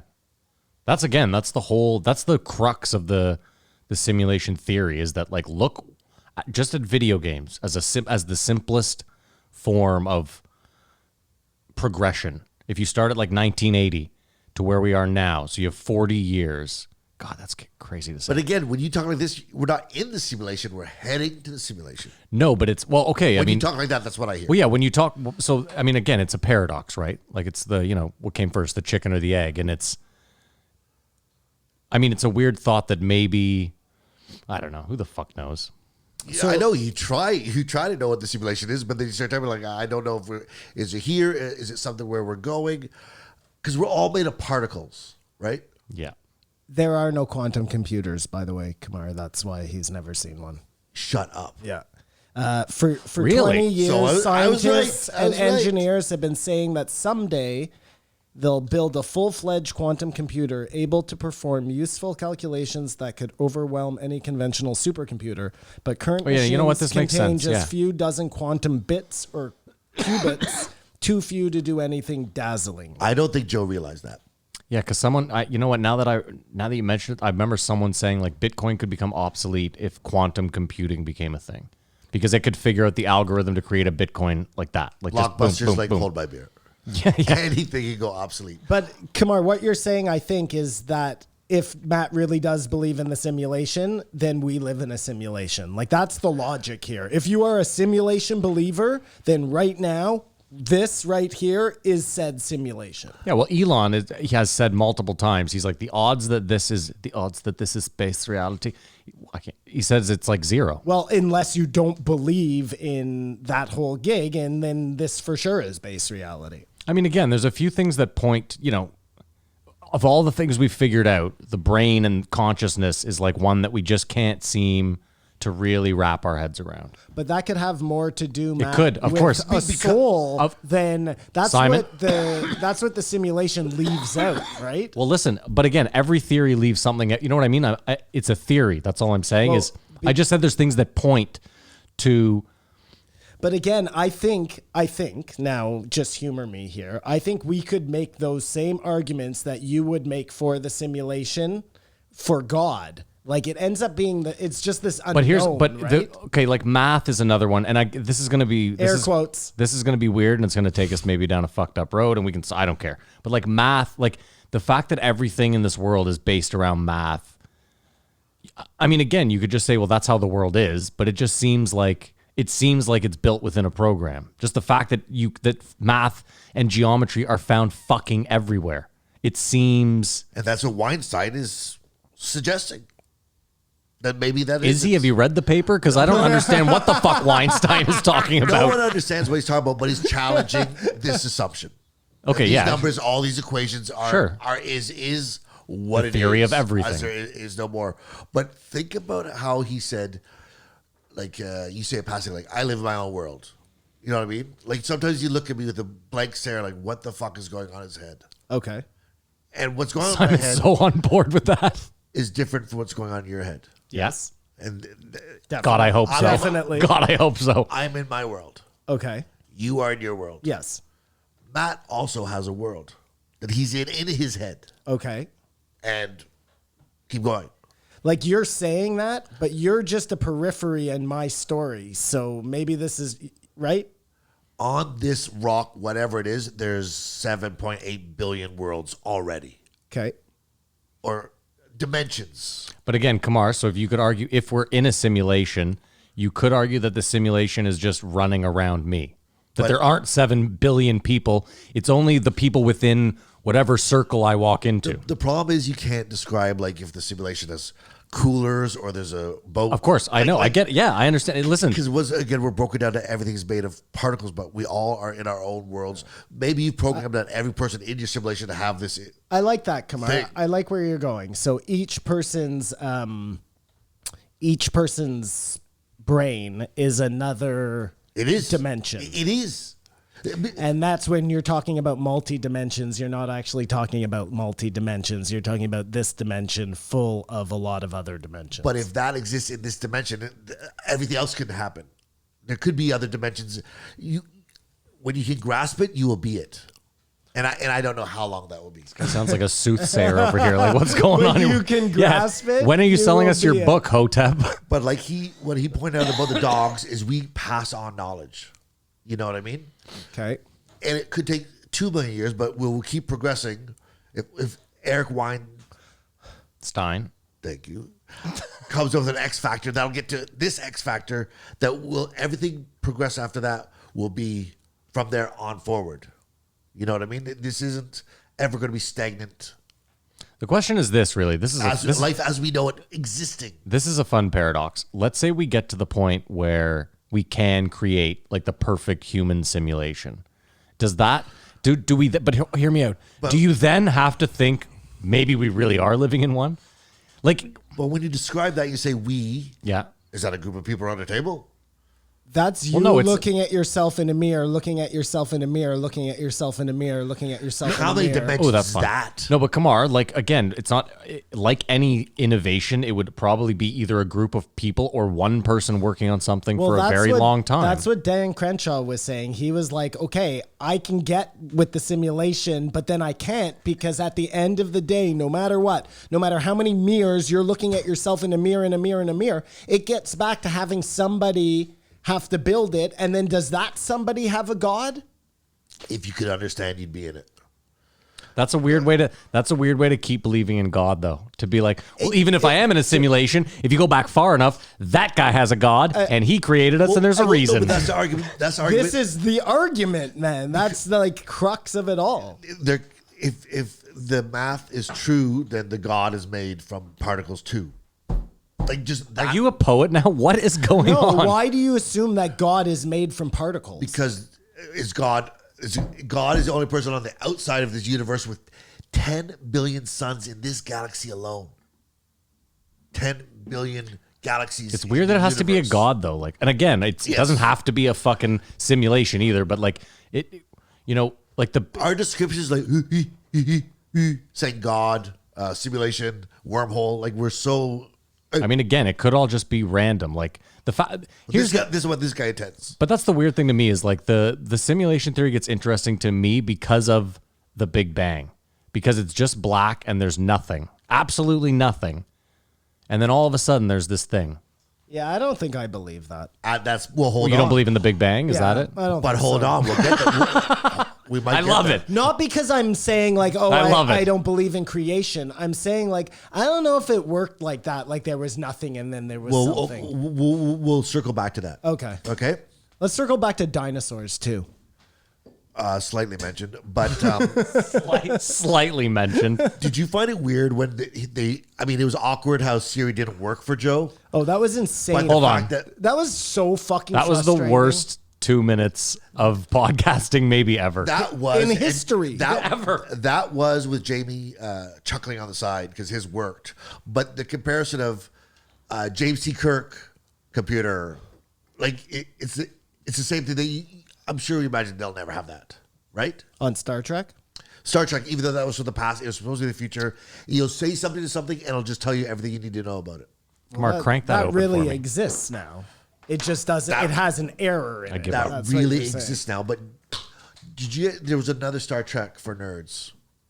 There's another Star Trek for Next nerds. Generation. Okay. Did you guys watch that? Yes. I didn't like I any watched Star that Treks. one. I didn't watch the Did original. you watch more than one season of it? I watched them all, Kamar. No, I don't like Star Trek. That's fine. In the As if he show, seemed like he was angry. I didn't watch it either, but I knew people did watch. There's a thing called a holodeck or whatever. Yeah, man. So that's the simulation. Did you hear how we said that? It's the holodeck, first of all. It's called holodeck, and it's used by humans? The best is Do you know what it is? Did you know what the holodeck was?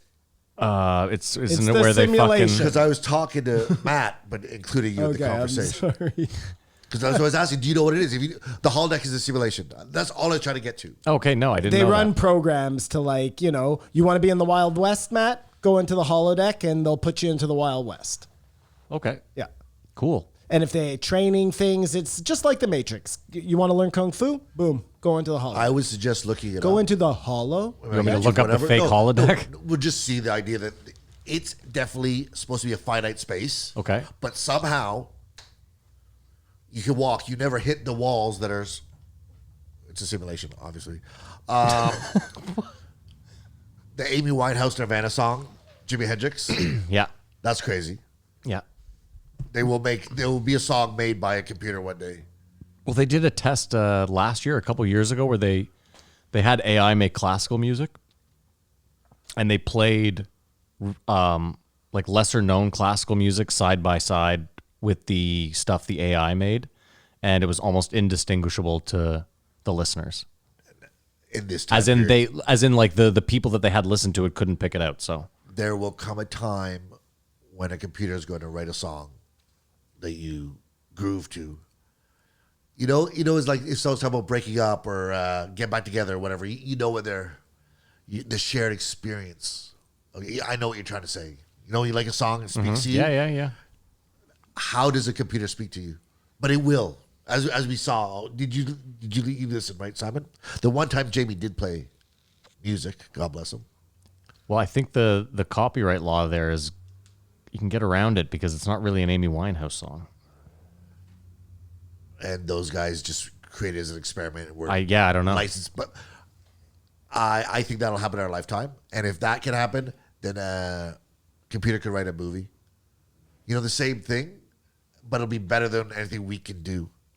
It's so ridiculous. Like imagine With you're no soul or whatever we imagine that is. imagine you're an artist of whatever magnitude, whether it's the Rolling Stones or some guy down the street. If your song gets played on Joe Rogan, is that not a good look? Yes, you wouldn't sue. That's what I'm It's saying. just like TikTok, everyone get it out there. The more the merrier. They should just make a Joe Rogan clause. Well, I'm where just thinking. all artists can sign off on if Joe wants to play it, we're cool with that. I'm just thinking about the fucking. It's the most annoying ghetto thing ever. Who's the dog face guy? What was the song that he? That was his TikTok name. The guy with the cranberry juice. Yeah. The Go Your Own Way. No, it was. He's so small time. It doesn't matter. My point though is like they said like the sales went up like 6,000% the week that video Fleetwood went viral. Mac. Yeah, It did Fleetwood. nothing but a favor. It was for a them. Fleetwood Mac song. Thank you. That's what I'm saying. Is like it just seems so ridiculous to me. I know this is off topic, but that they just can't play any music on this show. But Like, I listen to other podcasts and things, and they play music. yeah, they're walking a. Or there's something that works out that is just they're accepting this is not monetized, but that's not the big deal because we have ads anyways. So the AdSense doesn't matter, or the AdSense from this goes to whatever artist music you. Who would do that? You'd be crazy to start a podcast and then give all your money away to Fleetwood Mac because you played one of their songs. You still getting revenue from the ad you say during that podcast. No, you'd be giving them that revenue. If you're on YouTube, Yeah. and you play, Yeah. ads play. Mm-hmm. Not Manscaped, not DSI, and nothing. If to you have do- copyright stuff, you can't monetize. That's what I'm saying. But- So if there's a Fleetwood Mac song, that money goes somewhere. no. Be on YouTube. Well, that's the thing. If your page isn't monetized, there's no ads. That's why certain pages you go to, you click on the thing and it has no I don't ads. think so, man. I don't know because I don't get ads because I pay for it. I don't, and I'm telling you, that's 100% how it is. You can tell a video comes up. Oh, this will have ads. This won't have ads. No, you can't tell, but you will click on certain videos and it will not have ads. But isn't that just because it's Because been a minute since the last ad? I don't know. no, it's because the person's. Listen, for example, there's no ads before ours. Let us know if you've ever watched an episode of ours and ads happen in it. Well, I'm telling you, they can't. It's impossible. You have to choose to monetize it. And you have to be part of Google AdSense. I don't know that. Anyways, What's next? Come on. yeah. Move on. Sorry, Simon. Jesus. We were just talking about play music. Then Greene talks about he's a vegetarian. Okay. So Joe thinks he should get some protein in his diet. And he does the longest chicken story he's ever done in his life. Yep. It was insane. And we all know about the fucking coyotes. We all know about everything. He even added stuff that I don't think was true.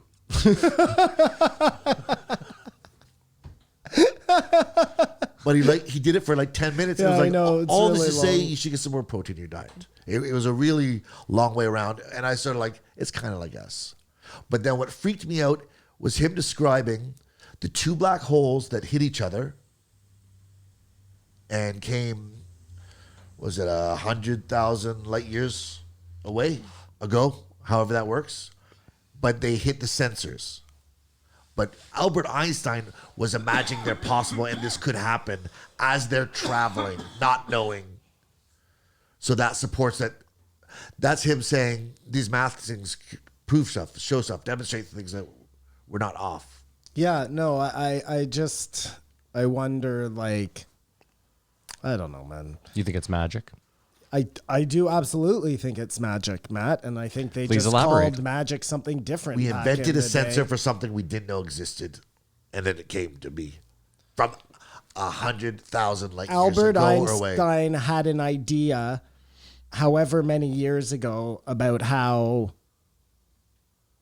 black holes work, or some guy had an idea about how gravity worked, or whatever. I don't know. We just don't know. But it's like- we know so much less than we know. It wouldn't matter if the guy That didn't make sense. if the guy thought there might We be hardly black, know anything. It wouldn't matter if someone thought there might be black holes 1,000 years ago, because they're 100,000 light years older than even the thought. They always have been, If they even exist. and our consciousness came into in the last 50 years knowing they exist for real, even though they existed. It's too hard to talk about. Yeah, we're dumb. Everything this guy, yeah, you know what? I'm too stupid to have these conversations, because literally to me, it's all magic. Do you suffer from cosmic loneliness?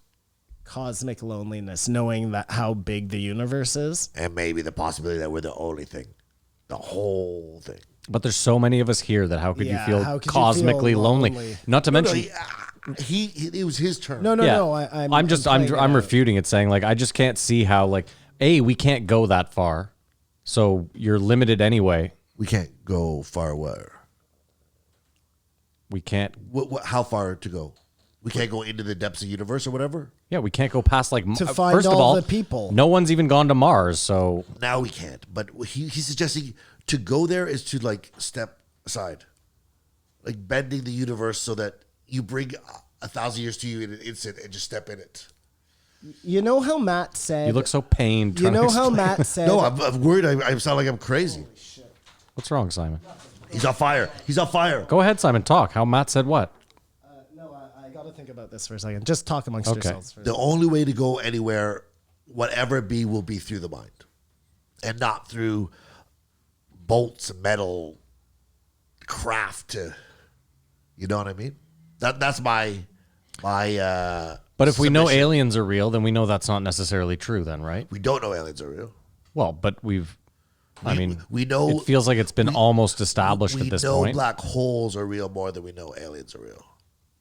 Well, no, Would because you accept that? I was. well, I mean, you guys are constantly here saying the government's lying to us or not telling us stuff. So you would have to. I want the world to be flat. But maybe. Why do you want that? Maybe I want Matt's, Q to be real. maybe Matt's just right, and it's like we get to that certain point, whether it be a simulation or whatever.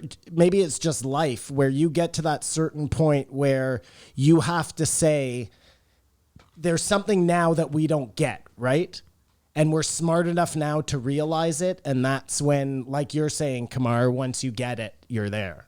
I think so. And we're so close But I also think because we're that finally willing to admit that we don't get it. Eric's frustration is just some people are like, there's no point to figure that out. And like it's his last why. You know what I mean? Eric? Who's Eric? Weinstein, his boy. I was trying His to boy say Eric. I was trying to say last week. There's people who said there's no point to do what he's doing. Like you can't do what you're doing, and maybe No, we have to get to that next place. okay. And actually we can wrap this up because then Joe asked him, "Well, have you done mushrooms?" Because that's when you say I've created dimensions that you'll never see, but they exist. I don't know how to explain that to you. Because you can take my word for it. You can think I'm lying. You're wrong. Like they exist. You know what I mean? And you have to think it's going in. It's not a moving a distance. Like it's not whatever it is. I cannot understand what you're trying to get to. And don't be frustrated. You don't sort of understand what I'm Drugs saying, right? is like a way. I think maybe you're saying drugs is a way to get to that place, and it's like, to me, everybody's gonna get there eventually once we decide that that's where we need to get to. Drugs prove it exists. Sure. That's what I think, but I could be wrong. But then he said, oh, I'm gun shy because we talked about it last time, my mushroom trip. You don't do mushrooms in a foreign country in another city. Well, that's why, Kamar, we need places where everybody can feel safe to go and do these things. But like maybe to our point of if everyone thinks it's true, we need 1 million people to do it all in one place at the same time. Just imagine in ancient Egypt, okay? Yeah. I don't know what ancient Egypt was like. None of us really do. No one does. What if everybody was doing the drugs all the time, so it was a totally normal thing, and they had figured it out, and then were wiped out by some natural disaster, and we're just on our way to getting back to a point where we also will understand that you need to do these drugs to... And it's nothing more, Kamar, than what you're saying, to prove to everybody that this place exists so we can finally flip over. Matt hates this. I'm just trying to get... Sorry, we've been throwing so many fucking shit at the wall here. I'm trying to keep track. Somehow, some way, there has to be some sort of artifact more than what we found. An artifact. Like, I think you're suggesting that that was more advanced than we are right today. I'm maybe just suggesting that we're almost at, and again, he's always suggested a different advance, not advanced like we think of now. Again, the goal. I'm trying to defend you here. Yeah. The goal is, for any civilization, is to get to that point, like you're saying, Kamar, where you understood and then you're there. Whatever that means, enlightenment, crossing over, whatever. Everybody's striving to get to that point. We're also striving to get there. We've gotten there by inventing iPhones, maybe, and the Egyptians had got there by, some other mean. I don't think it has to work the same way, is what I'm getting at. We think like it's we're in one of these dimensions of all the billions to the power 10. We're in this one dimension, right? Okay. That's what we assume we're not. You mean galaxy or dimension? In this Sorry, dimension, I'm not trying to frustrate you. No, I don't know what I'm talking about. So Okay, it's fair sad for enough. me. He's You know what I talking mean? about a dimension. Okay. In this dimension, Yeah. the rules of physics apply. Because we're not... all the stuff this guy talks about. Because I'm just saying, are we certain? Like, are they scientifically certain there's other dimensions at this point? Like, there's no way to be certain of that. There was no way to be certain of a black hole. The probabilities If you could- are. Yeah, I get... If you could think of it, it will exist at some point. That's what I'm suggesting. But let me finish my thought. In this dimension, the rule of physics apply. Okay. There's a dimension where the rules of physics don't apply. Yeah. Beings are beings. There's no... I don't know what that means. But all these rules of everything, like if I knock over that lamp, it's going to smash. There's a dimension where I guess there aren't lamps. I don't know. Why don't you just make it way more simple than that and just make 20 dimensions where everything is a tiny bit different, Because I don't make simulations. No, but I'm just saying that's the way it would be. It wouldn't... Eventually, you would get to one where, it's the complete opposite, but there would be infinity variations along the way to that. I just think like Elon Musk, what he's doing, as amazing it is like still caveman shit. I don't know, man. Did you see that monkey playing Pong with its brain the other day? Well, that's different. He may inadvertently discover that you're talking about Neuralink. Yeah. Is a key or a piece of a piece to what I'm thinking that it's going to be traveling. These words are stupid. You know what I mean? These words are This is where stupid. we end up. Coexisting in another, just like these particles. Anything that one particle could do, particle will be able to do. Is that wrong? Can you argue that? I don't know what. Well, I you're can't saying argue it now. because I don't understand what you're saying, and I don't mean that to be I made rude. up particles. Yeah. Yeah. a particle can disappear and appear somewhere else. Yeah, Yes? sure. This is what this guy's saying. Well, A he's particle saying when can be they at two places at the same time. Yeah, yes. I'm that's made the of magic. I'm made of particles. Yeah. Yes. So you can yes be or in no? two places at the same time. That's what we're suggesting. That's what you're suggesting. Yeah. If you can imagine it. And, But I don't- and why just two places at the same time? Why? Why not infinity universes at the same time? there's no reason why not. This is what I'm going to leave this whole thing with. Are we done? Well, no, the last thing is. No. This is where I'm going to leave sorry. what I'm going to say Pardon about me, this pardon me. whole thing.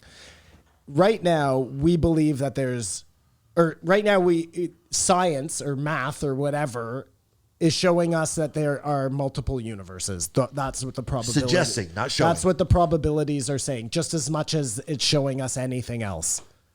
100 years ago, that wasn't the case.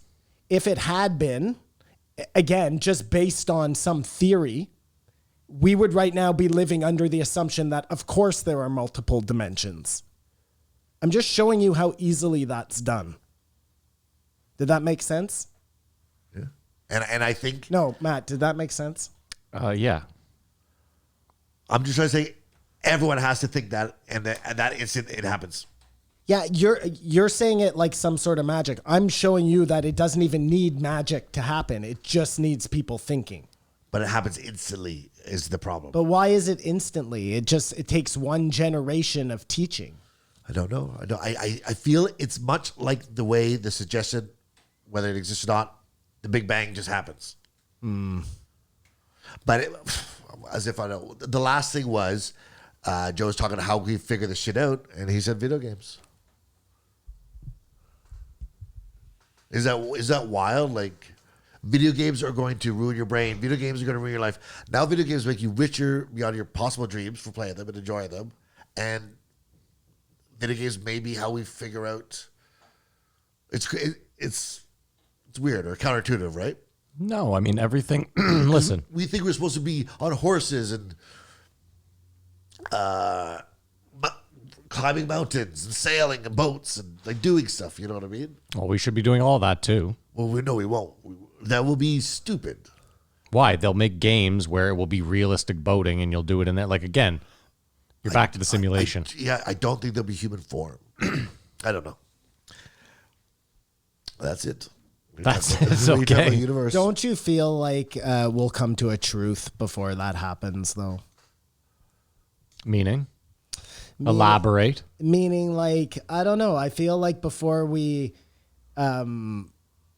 organically get to a place where nobody wants to go outside and exercise anymore because we're just going to exercise in the computer, we're going to understand something about ourselves long before that happens that's going to negate that from ever happening. Like, But I'm suggesting there won't be computers. There won't be outside, inside. well, no, again, it goes back to what Kamar was saying earlier, which is once we understand, we're going to be there. Yeah. And right now, we're just monkeys But we might doing monkey We things. might have to play all the video games to get there. Maybe if video games are our route to make that happen. But we won't. If we just live lives of leisure, exercise, and doing what we thought was natural, say, cut off 20 years ago, drive cars, that's not always going to be. But who knows the timeline? Well, million years. maybe going backwards is the answer. Okay, then button. No, I'm just saying, like, if it happens instantaneously, like you say, Kay, maybe it's just an event that needs to make it happen then. But I think I wholeheartedly disagree with you that there was a advanced civilization that got to what we're talking about and we regressed. I don't think that's possible. Well, regress because Of an something that extinction level an event. extinction level event. Nothing that had to do with. Okay, what if an extinction level event is all beings zapping into the next dimension and then it starts over? Very cool. That's Love it. very cool. I love that. But even then, there would still be the problem with that is there would still be some sort of leftover something. Yes, that's what I said. back Which to we are left with. the artifacts. So that totally works for your ideas. No, I'm talking the about things like that would stand the artifacts. test of the. Circuit boards, something. something advanced. Yes. Some sort. With that, that's what you just assume, but it doesn't have to be. Again, it doesn't have to be circuit boards, guys. Maybe we're looking at this like the futuristic monkeys we are. Maybe the last. I'm so sorry, guys. The last thought I time figured was this guy nothing out. like this, and their computers were actually rocks that they were able to control with their minds. No, I'm just saying, like, Yeah, the listen, I'm same with way you. we have a microprocessor inside the computer, they had the microprocessor inside their head, and they just made that appear. Well, this on the stone. microprocessor already is crazier than anything inside a computer. Well, but we Again, don't. we We are the don't technology. understand that. Kamar, I said maybe this a they year did. ago. I said this years ago on this podcast. We are the tech. We are the future, or whatever. We are the space. Anyways, that's all my notes. I don't think Joe thinks a quantum computer exists somewhere. Well, I did too up to this Well, point. So it does, Kamar. There are 3 your of head. them in this room. in your head, just like the cranberries. Yeah, I'm out. I can't finish the podcast. That's mic drop I stuff. can't go on anymore. Rate Okay, we'll it. rate it. Let's start with you, Kamar. I give it a 4.5. It's just like I don't even like this guy either. Okay, why don't you like him? I just don't like him. Okay, fair enough. I like Eric so much better, Okay, and I want to know what these guys think. of each Yeah, other. I give him a 2, and I'll tell you why. okay. It's because a guy like Eric Weinstein, a man of science, is still willing to step into a place that needs to be stepped into, and he's not afraid to do so. Where this guy is just a numbers guy. He's a cruncher. You don't like him because he cruncher. doesnin believe in aliens. He's a cruncher. He's like an inker of comic books. Sorry? You don't like him because he doesn't believe in aliens. Well, that is one thing for sure. We didn't even talk about that. There's no need. Well, it's because there's aliens coming up in the next episode. But yeah, like I just find listen. If An you're illegal alien. going to talk about magic, then you got to be willing to talk about all magic. That's you choosing to call it magic. I refuse to call it magic. Yeah, you can. But I respect You that. can call it whatever you want. I don't know what you call it. What do you? I call it love. That's what I've called it. Love, sure. I love a year later talking about the same guy saying the exact same thing Well, you and said knowing I don't think about it. you said love at the start, Kay. I Because did. when I asked you what your DMT trip was like, you said it was all love. Love holds the universe together, You were trying to explain it to me. and that was true And I then. was too stupid to understand, but I get it now. Well, Kumar. I we get knew it. you had problems when you were giving me shit for the portal. Yeah. That was a really dark. That was the dark ages around. Well, here. no. Again, hold on a second. My problem was that at that point, I give it Eric a 2. Weinstein. Thanks, Matt. Thanks for your rating. Eric Weinstein wouldn't tell us like if it was a real portal or not a real portal, and he was talking about a real portal. He was being cagey. He was being like, yeah, he was like buttering his toast on both sides. Now at least Is that not how you do it? it's all buttered on the one side. He was being subjective. Do you butter your toast on both sides, Matty? No. Although I do like to stack them so that some butter gets on the bottom of the piece on top, right? Nice little So it's just the piece on the bottom that's not double sided. I just had a huge hankering for French toast. I'm gonna have it for dinner. Nice. He's little writing a note. Look, he's writing a note, French toast on his hand.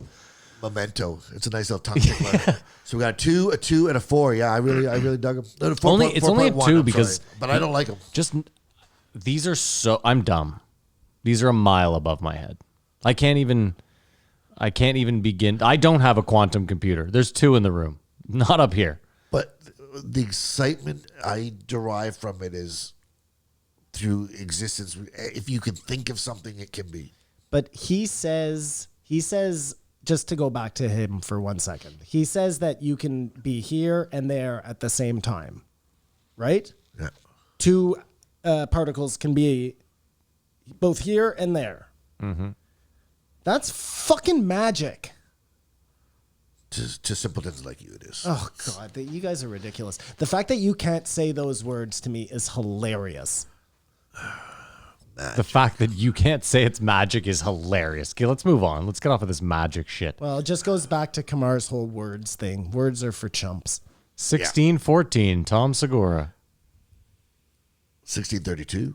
Oh. Tommy Buns. It's been so long. Matt called it week after week after week, but I think it was sort of for a second overshadowed by the new studio. Yeah. Did you watch it? Yeah. And right off the bat, Joe's like, well, this fucking neon sign's not Yeah, going to work. this has to go. Yeah. Like, do they plan things? It doesn't seem like a very tight ship sometimes. So I hope he doesn't plan the comedy club too much. Back to what I was saying last week. But there's something about these guys once they get together after a while. Versus if you'd seen them 3 times in a year or whatever. You know what I mean? It's weird, though. At first, it seemed like there was like a weird animosity. I don't know. And then I lost it. But I'm just, when I first started listening, I was like, it doesn't seem like didn't seem like it was. The thing is, they obviously talk. Like, Well, it yeah. hasn't been a pandemic. No, of course. It's been a long time since he's been on, but they communicate. And I thought they fell into it and had a... I mean, Tom was also fucking laid up for quite some time, so. My problem with if you want to include me also, Kumar. Sorry. My my problem with the comedians is that it always goes to like the same 4 topics now. Like you can just be sure they're going to talk about LA and New York, and then they're going to talk about boxing somehow. It always goes to boxing because now pop culture has seeped into the boxing world. Well, because So- of the Jake Paul, No, Ben no, Askren. Yeah. exactly. Like I'm not, but it just does. They always, it's just everybody's different take on the same thing. Who's going to win? Which one? Ben Askren, Jake Paul, because we're going to record our show after it will have happened, like next week. So you might as well make a prediction. It's April. Yeah. If You had to put $100 on one or the other. Jake is as Wonder what the odds good are. as a boxer that he thinks he is, he will win. Okay. If he thinks he's more than he is, he will lose. But I don't think he'll have the same result he had with You don't think he's going to just starch him? what's that poor boy's name? Nate Robinson. Nate Robinson, yeah. The meme. Did you watch the press conference, Simon? Simon's on his phone. I just got to do something. Sorry, man. Okay, No it's work problem. related. Who do you think's gonna win? So this is the thing. It's interesting you mentioned the press conference because pre-press conference, I was like, I'm going to put money on Jake Paul because I've seen the training videos and I was like, I just don't think Ben Askren has hands at all.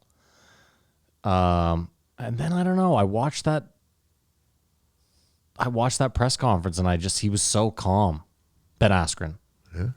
And then I thought about it and I was like, Robbie Lawler like knocked Ben Askren out in that fight and then woke him up and he came back and won, which was kind of bullshit, but whatever.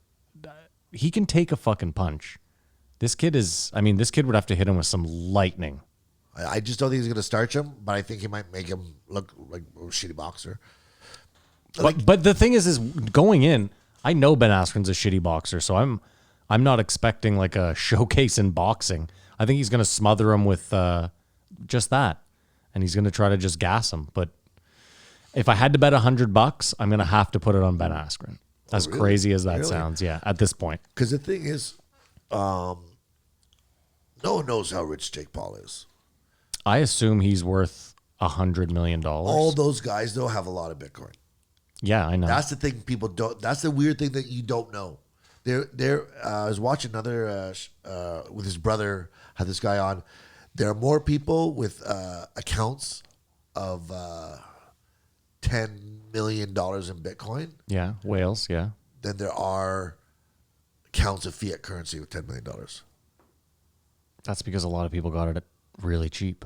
But anyway, this guy he does not need to fight. He doesn't have to do any of this. He's in the prime of his life and can get the best resources, the best training, and is taken very seriously. You know what I mean? If he was just this flashy guy which he is, he's so annoying, but not taking it seriously, I'd say Ben Askren for sure. But If you want to know, I think the truth is that in Jake Paul's case, I think he knows that he's not a very smart guy, and then he fell into. if you could make hundreds of $1 millions, you're smart. I'm sorry, in a weird way. Like, I'm sorry. That's fine, but you know what I'm talking about. I think when he's 27, he'll look back and say, "I was such a douchebag there." I don't think he will. And I'm honestly, you know what I'm saying. I get that he's rich and he's not a fucking dummy, but he's a dummy. I'm telling you, I watched his brother change. It's unless he gets hit in the head too many times, CTE, which they talked about this. But he's 25 right now. Yeah. Like he's about to become a. You know what I mean? Like I think you'll see a change with him. Just like, do you like Justin Bieber more now? No. You've never. No. You've never grown to like any song he's ever done. No, he's also shitty. I guess I love trash. Well, we've established that. I listen to people get together. Joey Diaz and Bert Kreischer. On Bert's show or No, on Joey's joint? Joey's joint. Okay. And it was the same sort of energy. Obviously, they've spoken, but they had a candid, honest conversation about what's going on, which I felt here as well. Even though they talk, you know what I mean? They have a general interest. I assume they're all in a huge text thread together. But they haven't seen each other. Minus Ari. They haven't seen each other Yeah. much. Well, I mean, Tom is an interesting. I mean, again, he was laid up for months. Simon, you all right over there? Yeah, I'm fine. Okay. Just waiting to jump in. Jump in whenever you want, but the water's warm. No, okay. Who do you think is going to win? Ben Back to the Askren fight. I think or Jake Paul? I If you had $100, if I gave you $100 and you had to bet on one of them,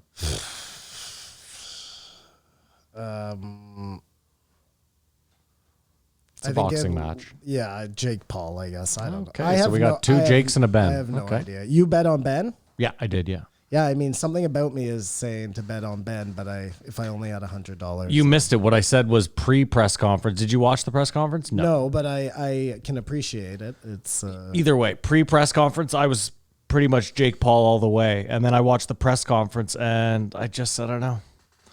It felt like Ben Askren got the best of him. I know it's just words, but... I think he cares, and that's the most dangerous thing. Yeah, but I mean, Ben's a competitor. Ben's winning no matter what happens. Of course. Even if he loses, he wins. Yeah. This is my worst nightmare. I brought that up because that's all they talk about on Rogan, and now we're talking about Well, it. whatever. We had to do we had to get our picks in for I didn't next bring it week. Oh, I didn't bring it up. it's next week? It's Saturday. So I just figured since we're recording next Sunday, why not, Gotcha. That makes sense. Yeah, no, I just Tommy seemed weird at the start. I agree with Matt, and but then everything got crazy. Like Joe goes to a whole new level of depravity when Tom comes on. Of course.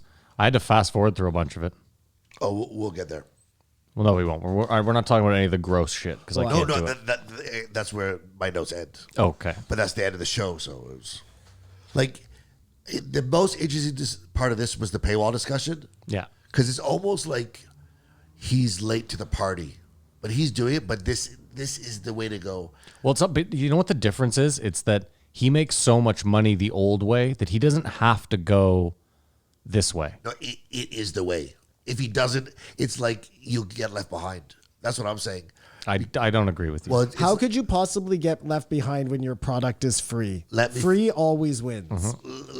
the TV is sort of free, but it's losing, right? I mean, I guess you pay cable, but That's a bad example, I think. I'm telling you that listen to Joey Diaz and Bert Kreischer. They realize that they don't like performing as much as they do. But they've been doing it for 10 years straight. There's never been a time. Everyone's looking back and seeing what's important and what they actually want to do. Because they were doing this is just what you do.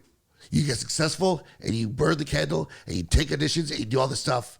And then they've had a year off. We're like, oh, I don't have to do that. Yeah, but they're also in a special position where they've built these brands and they don't have to do that. But not every other, most other comedians. But like all the other spaces all have their own Patreon. Like we have a Patreon, that's our paywall. Logan Paul has one. All the TikTokers have one, and they make a lot of money. And you're like, why would they put out free content as well? But it's the add-ons, like we were talking with Joe before. Like you pay $20 a month, and you get extra content. You get discounts to tickets to shows. You get giveaways. You just get involved in a community. And what they're saying, the best thing about it is, with YouTube and the free stuff, it's all like hit or miss criticism, people like it or not. Everyone fucks with you when they're paying to be part of your thing. And the guy that sort of thought of the whole thing up said, how does Costco make all its money? Yeah, it's subscriptions. Yeah, I know. Memberships. And you get nothing but the membership. Yeah, but you you get to walk in the door. There's a few and things buy you're stuff. forgetting, though, is Joe employs almost no one. So the second he does what you're talking about, he has to hire someone right away. They make a lot. Joe is there might be one or two more Joes, but the era of like a corporation getting talent and You know what? riding on their back is over. You know what it really is, though, Kumar? And as you're talking, you're selling me. First of all, I'm with you. I think everybody should move to this new way. And I'll tell you why. Because you're including people who want to be there. Yeah. And what that does is it gets rid of all the decisiveness. Like, there's no more people who can just go on and listen to you because you're giving it away for free. Like, if they want to hear, they're fucking part of the crew. You're preaching to and your if crowd. they don't want to hear, then they don't get a voice. I was going to talk about it on the post show, but it applies. I went down the Nelk Boys rabbit hole last week. What the hell are the Nelk Boys? Simon, These guys from Toronto. they're the best guys in the fucking world. You have to promise me to watch their Bigfoot sketch. You have to promise me. Okay. You have to promise me. I'm going to write it on my And guess what the leader of the Nelk Boys' name is? Is it NELK? Well, you're not talking about Steve will do it. Kyle. Steve will do it is the greatest person ever. NELK? N-E-L-K. Yeah, NELK, yeah. N-E-L-K, the Bigfoot sketch, and then we ruined a Mexican wine tour. That guy chugs 1.75 liter Jack Daniels. I know. Throws it up all over the place. It's not like he does it in functions. You know who loves him the most? Dana White. Dana White loves him. I watched one where he lost $300,000. Yeah. You've seen that one? Yeah. They make so much cash. Were you not entertained? No. So you watched and said, this is stupid. No, I didn't say this is stupid. I listen, I've watched so many people over the years win and lose a ton of money. I gamble a lot myself. No, I don't care about the gambling. Like, I envy they get on private jets and play slots to try to pay for the private jet before they land. Yeah, I get it. Yeah. Like, it's debaucherous, and they're making millions for doing it. Yeah, I know. They don't get money off YouTube. All their shit's demonetized. The whole thing is their Send Club, which I'm a member of. This fucking guy. This guy, do you work for them? What is happening here? You watch the Bigfoot one. They'll gross you out. But what for me it was refreshing because we listened to these guys on Joe week after week complain about cancer culture and no one's Remember Doug Stanhope was like, no one's going hard anymore. These guys are going the hardest. That you look at what they've been arrested. They should be in so much trouble, and it just gets bigger. If you go back to like 6 years ago, they come to Ottawa, and like 16 people show up. They're sleeping on some guy's couch. They go into Walmart, do crank calls or whatever, you know what I mean? Hop in their minivan that they rented and drive back to Toronto. Like, thanks, guys. Send it. Last week, they had to meet up in Texas. 4 people got arrested. There's like 10,000 people there. They couldn't go. The cops had to take them out. Like, Kamar's so green with envy. no, they're Canadian. I know. They're sending it. It's just so funny. Stop with the slogans. It's so funny to watch, and it's so funny Is to see that like their fucking motto or Yes. something? Yes, it is. Oh, and he keeps Send Club. saying it? You'll see it. Send Club, gotcha. Send it. Like, send me the money. But each of them have their own private thing. They're just the fans, and you can DM me or you can FaceTime me. Whatever it is, there's a million possible things you can offer, and they're all successful if you have a fan base or people want to fuck with you, and you want to do that. Send it. So it makes way more.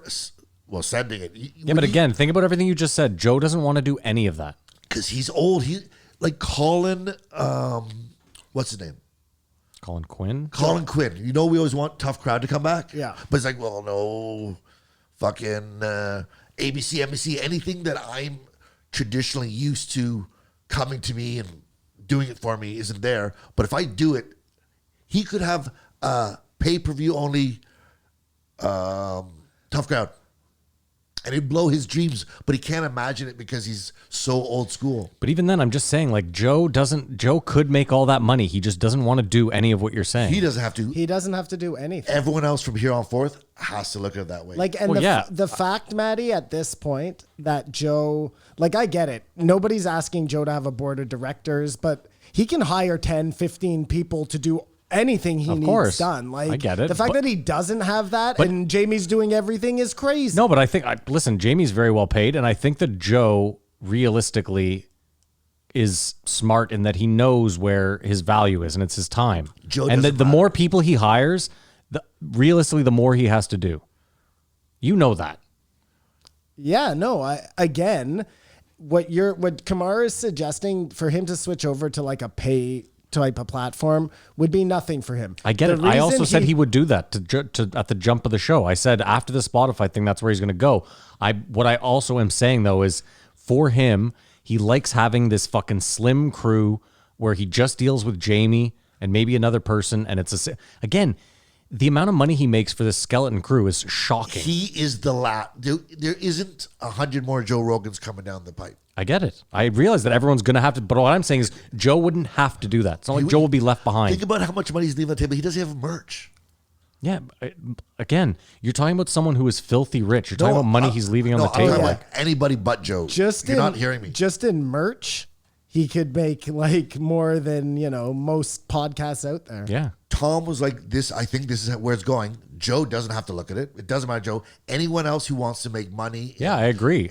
social media, on podcasts, on vlogging, will have to go that route. But I also disagree with you. I think you should start by giving your product away and building a no, you- substantial fucking. Of course, that's what I said. Yeah, you But have to do that. What happens, Kamar, if there's no more platform to give it away for free and everybody is on a paywall? How does any new podcast start at that point then? No, everyone has free content, but it may be like every one of their videos is almost half ad for their street line.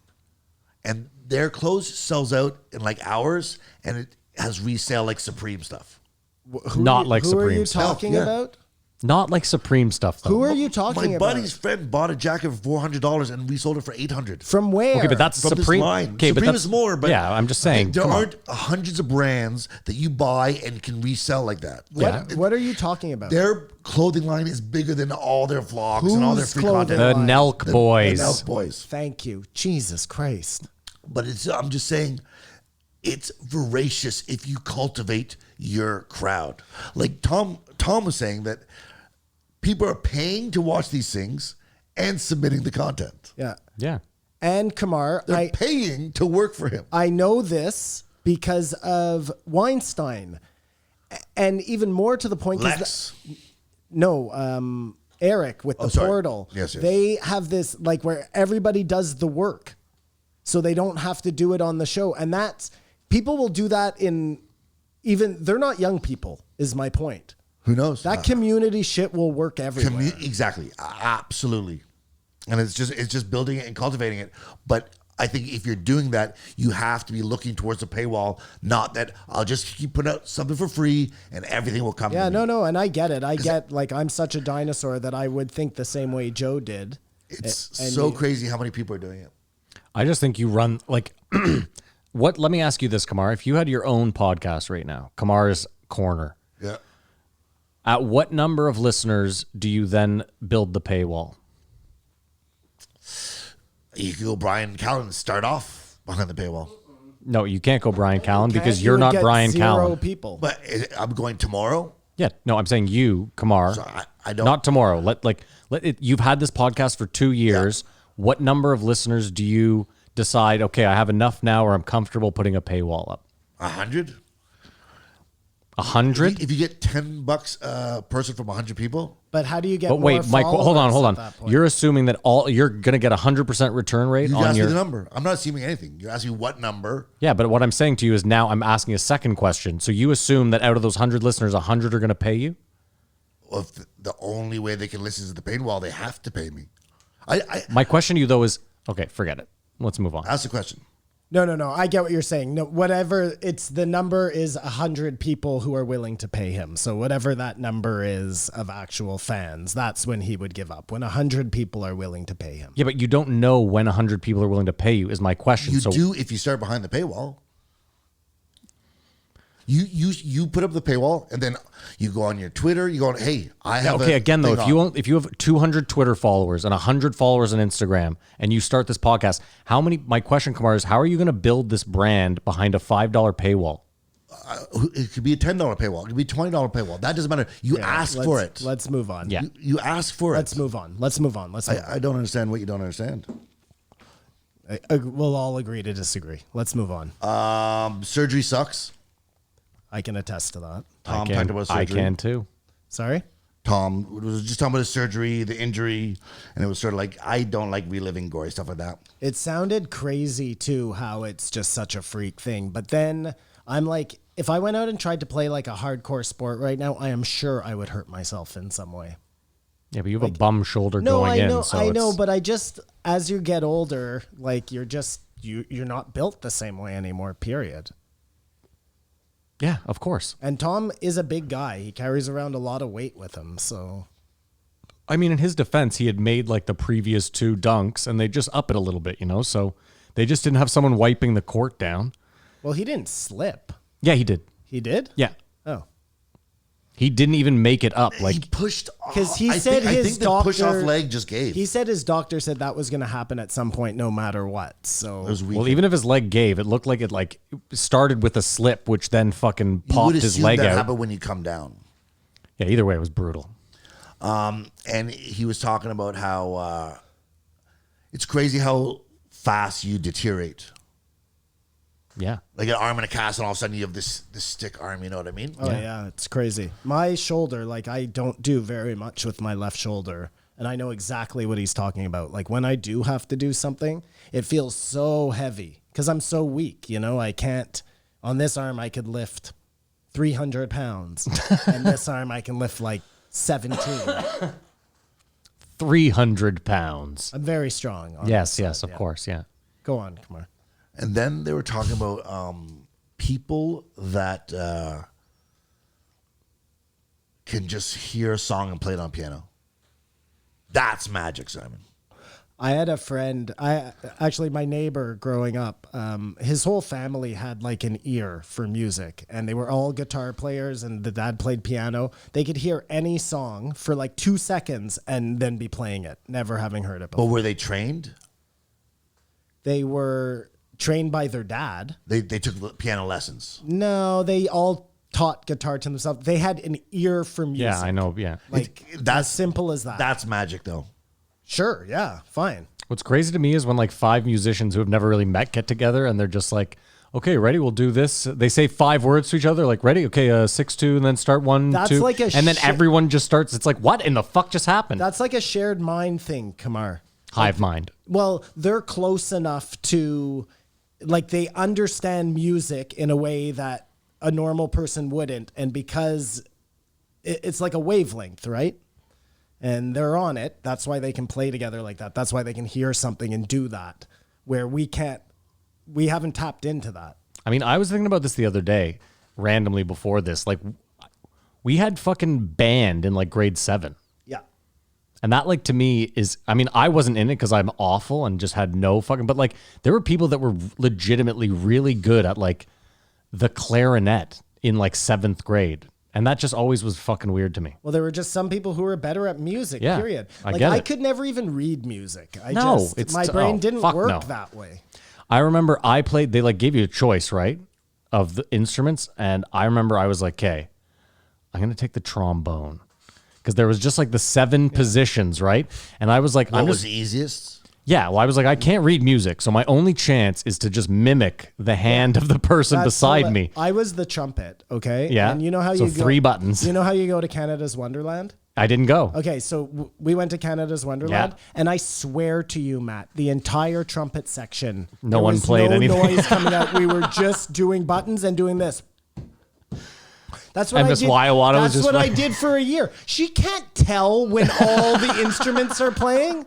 Like, I'm telling you, dude, there was like 2 people in the trumpet that could play, you know, those ingenues. Yeah. Because, like, who can just all of a sudden play the trumpet or the French horn? Like, anyways, and they did everything. They carried the whole fucking class. Yeah, I literally, like, the only reason I passed was because I was always the lead in the play. And she just fucking loved me. So she always gave me, she was like, you can't play an instrument, but, normally that was a fail, but Oh, I forgot all about the play, and she was the play because I did that too. Dude, I was the lead. She really liked me, Miss Waiwa. Oh, she loved me. Grade 6 to grade 8. I did grade 8. I didn't even try out. She came to me and was like, "Someone dropped out. Do you want a part?" I was like, "Oh, fuck, I guess it's the only way I'm gonna pass this fucking class." Anyways, Kamar, go on. Yeah, I think. Did you play an instrument? Recorder, piano, hated it all. No, but what did you play in band? You had to play something. Did you go to Hopewell? Class. Get the fuck out of here. You went to Glass Show? I was never in a band. You went to Yes, Glass? everybody had to be in band. It was curriculum. Yeah, I was gonna say. You had to take home ec. You had to take shop. You were in the band. It was like a course we all took. But like, Simon, I remember my buddy Evan. I Like, went to Glassion. And I you was did in go no to fucking Glassion, band. okay. But they also played in band. My buddy Evan. I didn't. I remember the first day we picked up a It was flute. an elective. It's not an elective. It was an elective. I mean, maybe listen at Hopewell. At Did Hopewell, you go to Glassion? no, he went to Like, Hopewell. I'm positive I wasn't in band. Okay. For Hopewell, he's right. At Hopewell, you didn't have a choice. You had to take music. It was It was not an elective. There was no such thing as There was electives. no electives. It was grades 7 and 8. You had to play volleyball if you went to Glassion. Well, yes, we that's had true. to take gym. I agree. But yeah. you weren't Asian, so you probably weren't on the team. I wasn't 35 either, so I wasn't on the team. But yeah, I wasn't in band. Maybe I played the recorder. I have a faint memory, but I'm so tone deaf. But in my later years, I've played guitar, like pluck around. What is that? Oh, really? Okay. That's But a I wouldn't fun say- Kamar fact. But I wouldn't want to say I play guitar. I am Yeah, I so get it. You not can't- musically inclined. It's Fair enough. I'm not either, Kamar. You have nothing that you're preaching to the choir here. Fucking. I am the least musically inclined. And the worst part is like I loved music growing up. Like worked at bars. I love music. I wish more took- than anything I was. I took Start taking guitar lessons. He's just started playing piano. lessons. That's why we're talking about this. And you know why he started playing piano? All to play the theme song from 000, which I started watching this morning, which is a fucking amazing. What about the subtitles? Here, let me tell you something about subtitles, because this is what I figured out today, Kamar, is that as long as the show is based in English, meaning it always comes back to English in the end, I'm fine. You can stay abreast. But I can't, if the base language is Spanish or something, I'm out. But yeah, if you wish you could do something, you should do it. It's a crazy show, though, right? Have you watched it, Matt? No, I don't know what are you How talking many about. episodes have you watched? It's on Crave. I think I've watched 4. He was selling it. He was saying, like, he took piano, which I think you should do if you want to do that. I just want to play the drums.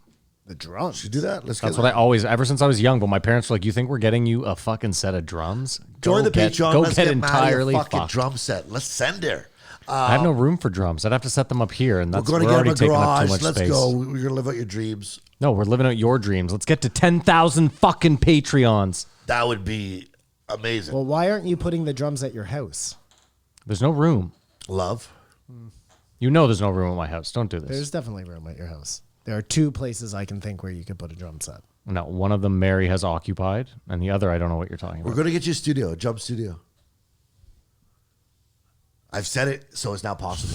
Okay. But anyways, He's put that's true. He put it out there. He mentioned 0000, which is, he said $160 million is the budget. Like, Well, it's an Sicario it looks like on dude, crack. it looks like a movie all the time. It's Which is so crazy. funny hearing that because like I remember hearing Lost.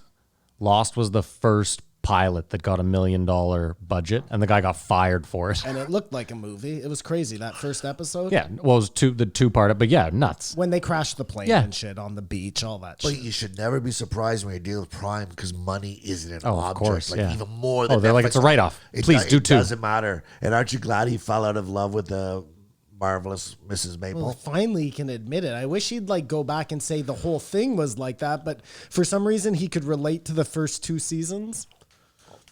Excuse me. I think you should take solace that he. All right, he I'm came, sorry. He came I'm sorry, around with Joe. you. You came around. It's true. But Yeah, let's give the guy a break. what I him a want to break, give him ask a you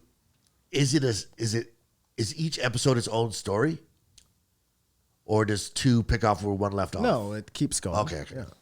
I wasn't sure the way he described But what he's saying is like each episode jumps around like crazy. Like one point it'll be the shipping, one point it'll be the original deal in Italy, one point it'll be the Spanish, whatever. It's nuts. it. What I really liked But it probably gets even crazier. in the first one, they showed the police raid this like hotel or whatever, and then shit happened, and then they brought around and they showed the people getting raided, how it went down for them.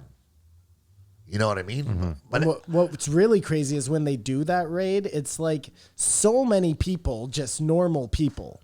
in Mexico, yeah, but It must be nuts. that's what David's man. like. But how do they film that scene? Are there two camera crews going? Do you know what I mean? Oh yeah, that's interesting, Kamar. I didn't even Or think do of that. they It's seamless the way they re-perform do it it twice? They Anyway, must re-perform it twice. The scope of this is really crazy. Oh, I wonder. You should totally watch it, Matt. Oh, yeah, I'll check it out. If you like Narcos or anything like that, Yeah, I love Narcos, yeah. This is even better because it's in English some of the time. they talked about how LA is burning and falling to the ground. Are And you okay there, buddy? I just pulled my shoulder so hard stretching there. That was bad. It hurts. I'm okay, though. I'll be fine. I feel your pain, Simon. That really hurt. Yeah, you know what? I saw videos of Venice the other day, and it looks fucking... Is it worse than you thought in your head or before you Venice, looked? California. Venice, California. No, I mean, it was as described. Did you think? Have you thought Joe's talking in hyperbole? No. I knew. Listen. He left. That's a big. It's not cheap. It's not. That's a big And move. it's not exaggerated. It's like, Yeah. this, I- don't want to be here anymore. I have to throw a little bit of shade at Joe because he said one of the craziest things he's ever said in this episode where he's like, yeah, I just can't believe that the suicide is down. There's no way I'm going to believe that. I mean, I have that anecdotal evidence from that one sheriff that I know who said in Yeah. his district the suicides were down, so they're down. Well, it's like Dan Crenshaw. He was like, I've spoken to a few black people. They have ID. It's like, oh, okay. That's cool. No, I mean, Anecdotal. But anyways, I just wanted to say I didn't want to talk about LA because they talk about decrepitous shit all the time, and it's just Decrepitous. It's a natural progression that San Francisco, like it's all going to go that way. You know what I mean? And hopefully be cleaned up. But the other day I was on TV flipping through, and I put on a movie that I thought I'd fall asleep to, and I watched it all the way to the end. And today it's the movie game, L.A. Confidential. Oh, my God. What? You don't like that movie? I don't think I I've don't seen even it. know if I've ever seen it. Oh my! You're joking. Is what's his name? Kevin in it? Spacey? Yeah, Spacey. Oh, I've seen Kevin it. I've seen it. Spacey, Russell Crowe, Guy Pearce, You know what I Kim watched? Basinger, Which Danny I'd like, DeVito. You know what I watched? Which I'd like to change the movie game to? Is Noah. I haven't seen that either, so we're sticking Well, with Matt, this fucking don't shitbag. watch it. Don't watch Noah. Do not watch it under Okay. any circumstances. You will hate it. I know you, Matt, and you will fucking detest that movie. Thank you. It's the movie game where Matt and Simon go head to head to find out what year a movie came out, how much it cost to make, and how Right much it away- made at the box office. You don't remember how It's good a it is. Bible movie, Matt. Oh, you're Right? still on. Okay. Obviously Noah. about Noah. Yeah. And right away it they're obviously using an interpretation from like the book of Ezekiel or something. Okay. Because right away it starts with stone creatures. So you really have to suspend some belief for the whole story to work. Well, I don't. Yeah, no, I probably wouldn't watch it. What is it on? But it's crazy that it was Aaron Aronofsky and he went in that direction. Like, I was really shocked by the whole thing. I mean, Who's in this? Kevin Spacey, Russell Crowe. L.A. Confidential, starring Kevin Spacey, Russell Crowe, Guy Pearce, James Cromwell, David Strathairn, That's good. That's Kim fine. That's fine. Basinger, That's fine. Danny DeVito. It's an amazing murder mystery. Don't you hate how the Oscars love movies about L.A. and Hollywood? I find it obnoxious. are you ready with a year, Matt? But it's Yeah, a I'm great ready movie. with a year. Yeah. You go first. Okay, I'm going to say 1999. I have 02. So close, Simon, 1997. Shit. Wow, 97. If you haven't seen L.A. Confidential, watch it. Way I off. dare you to not like it. I dare you to not like it. Okay. Yeah, I think you'll really like it. Do you like murder mysteries? Me? Yeah, I guess. Yeah. And you like L.A.? I mean, it's not like I'm like, ooh, this movie's about L.A. No, there's just a couple things where it's like in the hills or whatever. Like, I mean, I don't know. I guess no, I don't care about that. because I liked there was a better time back then when you could get away with crimes like relatively easily. Have you been to L.A.? No, Oh, okay. Okay, I'm ready. but crimes anywhere 50 years ago were. Oh my God, way easier. It's like that Bill Burr joke. He's like, you could Electricity go out for cigarettes back then and drive 2 kilometers away and start a new life. Well, yeah, there's Literally, there's no one could find you. Okay, guys, how much you think it costs to make? I mean, again, I thought it was also made in 02. I said 24 million to make, 48.7 at the box office. I said 13 to make, 52 at the box office. Way off, boys. Well, you're actually sort of close. $35 million to make. Okay. Whoa, shit. In 97. I mean, I'm 11 off. It made it, well, Kevin Spacey, Russell Crowe, Yeah, I was going to Guy say there's Pearce, big names in there, yeah. Kim Basinger, and it made $126.2 million. Whoa. Oh, it's a really good movie. Really, really How good much movie. did you say it cost to make, Matt? 24. Sorry, it grossed? I was right with 60, you. I say? said 48. Yeah. So we were both close in one regard, Kamar. No, well, what? In the I was closer in the box office, and you were closer, or in the the box office, and you were closer in the. Yeah, but I was only 11 off on the whatever. Why are we arguing about this? Well, I just we both blowing fucking smoke lost. up your ass. Too I don't like competitive. it. Never. This guy's blowing smoke up my ass. Are you listening to the same podcast as me? I resent that accusation. Yeah, I do too. My ass is smokeless, Simon. I have a smokeless anus. Imagine that was a thing. No, don't worry. I got Yeah, no dude, smoke up there. I have a smokeless anus. Don't worry about it. Did you come in my burrito? Well, since we're there, we might as well talk a little bit about. No. About the bloody assholes? Yeah. No. No. All right, sorry. There was a lot we're not going to talk They about. talked about the tragedy of, which is probably highly likely related to CTE. That's crazy. Eh?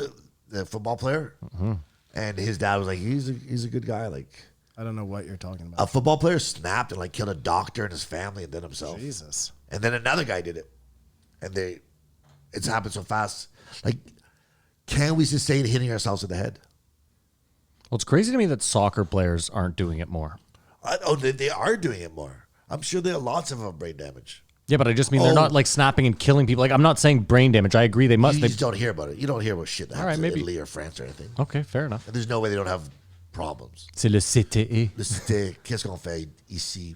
Do you think there's an alternate universe where Joe is successful and is He's just some schmo mopping up somewhere. He's fighting on YouTube someone to try to get a rep. He's like the Kimbo Slice He could get paid a lot of money to fight someone. right now. Of course. Oh my God! Right now he could make Every day moving forward, it'll just be more. But Joe Rogan, Jake Paul. Well, it's crazy that before he was famous, he almost did it with what's his Wesley name? Snipes. Like he was so far ahead of the game, Joe. He has no idea. what validity do you know to that? He said Joe it. has said it. Joe said He he was was like, pursuing I was it. gonna fight Wesley Snipes. Yeah. Just they didn't end up You doing say it. that, but No. Okay, maybe. No, I When- think it's true. Brendan Shaw might have been the first to say that Connor and Floyd Mayweather are going to fight each other. It was like, no, they're never going to fight. There was a time, right? When that first was introduction, it was like, that'll never And happen. now it's just normal. So I just wonder, like, were contracts almost signed? Because this apparently is how it works. One day we're not levitating things with our brain, and the next day we are. Two people have fans or a platform. People know who they are. They just get together. They say, you get $5 million, I get $5 million, we fight. People pay to see it, and it's like, he could make $100 million if he wanted to. And you know what's next? think he's afraid? Kamar, is people doing the same thing with fucking. And I'm being serious. No, like we're OnlyFans, almost it's there. happened. No, we're it's here. almost there with OnlyFans. Didn't Bad When it's Baby a join this giant week? pay- $1 million is 6 hours. When it's a giant pay-per-view and it's like, okay, this person is going to fuck this person on this day. Everybody buys the pay. Like, this is where we're going. That's happening right now. Like, OnlyFans is pretty crazy. How it works. How much you say she But does it work like that? $1 million in Kumar? 6 hours. Oh, that's It sad. doesn't work like that. It can work like that if you notify gross. all your It just fans. hasn't happened yet, and that's going to happen. No, That's what I'm sure saying. Tyga has his Friday night fucking pipe down. It's happening, man. Friday night. Well, it's going to be Pipe like down. the Queen and somebody. You know what I mean? Like somebody big. Oh, the Queen's not big enough. Well, the Queen and somebody. The people, I feel like, yeah, I guess it'd have not to gonna be be like the Queen. I'm Drake just- and Kim Kardashian. Exactly. Kim Card. Oh yeah, Kim Kardashian. Because she's exactly. on the table. There you go. Perfect. She's on the table. Did you watch I Care a Lot? Yes. Okay. So I feel the exact way Tom did. It was a great thing, really well done, but I needed her to really get it in the end. And without that happening, I felt very unfulfilled. She gets it. She needed to be punished beyond belief. Okay. and She wasn't. She needed to be tortured. She needed to She be. made you, in the first two acts, as he said, she made you clench your fist and Oh, go, yeah. you're such an asshole. These are people, you person. You can't do that, right? It was crazy. It was crazy how it makes you feel so vulnerable and like you don't have a chance in But hell. do you see how it relates to, sort of remind me of Britney Spears? Conservatorship, that's what it's called. Did you watch it? For sure, man. Okay. Oh, Maddie, here's another thing you got to watch. What's dude. it called? It's called I Love You. I Care a Lot. I Care a Lot. Yes, yeah, I heard about It's that. only like Okay. 90 minutes. You know, it actually flies by. No, but it really is. It was good, Kamar. It's good. And you like her, the guy's mother that gets fucked over. I like her as an actress. The guy's mother. She's like, you don't know what you're doing, to fucking quote exactly what Tom said.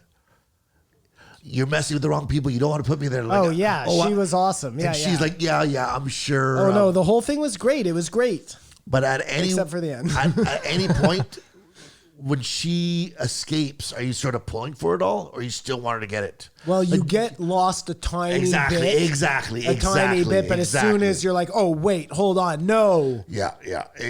That's how well done it is. Yeah. Yeah. It's good. It's a good little ride.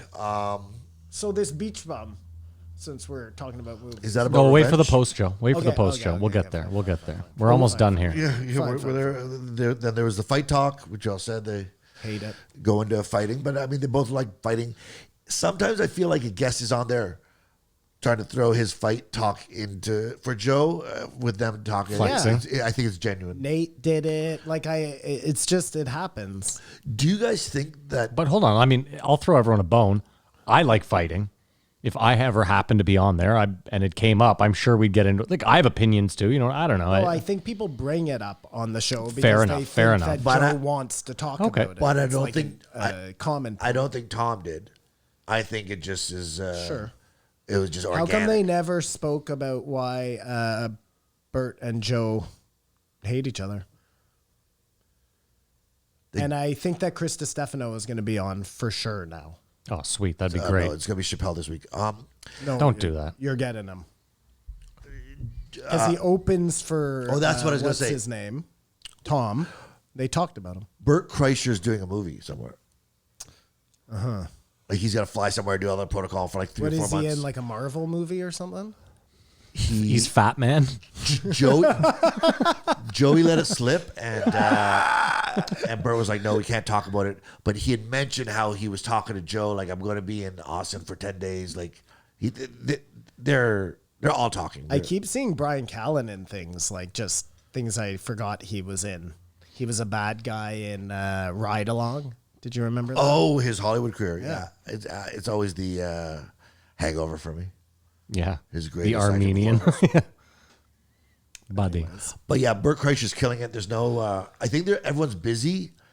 It was interesting to hear Joey and Bert just talk about the separation, especially like even Joe. You know, the first 2 months or whatever last year was like, who knows what's going on, and you can hear it's a genuine. We miss each other. We don't see each other as much as we could. Everything's changing. I'll check it out. This was on whose podcast? Uncle This is Joey's Joey's joint. with Bert, and it, like I was saying to Matt, maybe you were on your phone at the time. It just seemed like they were honestly catching up, and it was. There was another time when you would have felt like, oh, someone different, but it was comfort food. You know what I mean? But you listen to Bert more often than I do. I mean, I listen to Two Bears, One Cave here and there, yeah. But it's not on as often anymore because they're not both there either way. He talked about what they have to do that, though. Yeah. Bloody assholes and the No, farting no, mom. no. That's it. The farting mom I could talk about for hours, but we'll end it here. $8,000. I think he had a steal. Let's rate it. Simon, we'll start with you. I give this one a 2.5. Kamar. Besides the chicken story, I give this a 4. Like it. Oh no, that wasn't even this one. I really liked it. It really felt like a reunion of sorts, even though they've been talking. So I liked it, except for the rude stuff, I guess. I give it a 3. I mean, I thought it was all right. I didn't love it, oddly enough. I don't know. I left wanting more. I would be much more inclined to be part of the Two Bears community than the YMH community, I think. Two Bears is hilarious. Your Mom's House just seems like it's way too much for me, and I don't even find that kind of humor that funny anymore. Or what about Bill and Bert? Do you ever go that way? No. That podcast is hilarious. I mean, Bill's amazing. So. First one I listened to, they had Doug Stanhope on. I just don't get it. Are they even friends? Oh yeah, trust me. If you watch it, they really like each other for sure. They have a great rapport. You've got to remember, Bill Burr wasn't a superstar. It was in the club just like anyone else. You know what I mean? Like, Yeah, they true. He's a comedian. He's a trenches. comedian's comedian. Okay, sure. All right. Well, that was a week. If you made it this far, thank you so much. Incredible.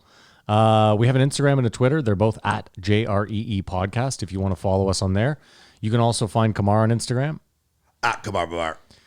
We also have a subreddit. It's r/JREE Podcast. If you want to join the conversation, we would love to have you there. You can throw your 2 cents in. You can rate the episodes. You can do whatever you want there, really. Post fun videos that you think we might enjoy or laugh at. All that fun stuff. Again, that's r/JREE Podcast. The youtube.com/JREE Podcast. If you want to watch the show, you can find it there. You get to see our ugly mugs. You'll be very disappointed, I promise. No one yet has not been.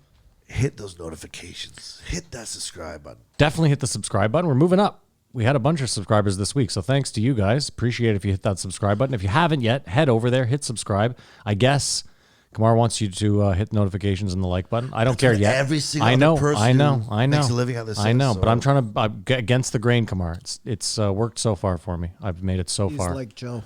Yeah, see? I don't want to be a Nelk boy. I'm Floyd. Portnoy says it.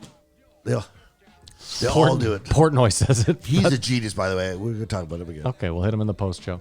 And then, of course, the Patreon, Kamar's Baby. If you want to support the show, head over to patreon.com/JREE Podcast. You can support the show for as little as $5 a month. And for that, you will get the post show. It's the show after the show where we shoot the shit, talk about things we missed, talk about non-Joe stuff, that sort of thing. Aliens. Yeah. I forgot to talk about aliens. Well, I'm sure you'll squeeze it in somewhere, Simon. You always do. We got magic. You got a bunch of magic this week. Tons of magic, not the gathering. That's it. You mean math. Oh, Sorry. my God. I thought you meant the gathering. No. That's it. Thank you so much for listening or watching. We love you guys. We appreciate you. Stay safe out there. Have a great weekend, and as usual, Keep your eyes open.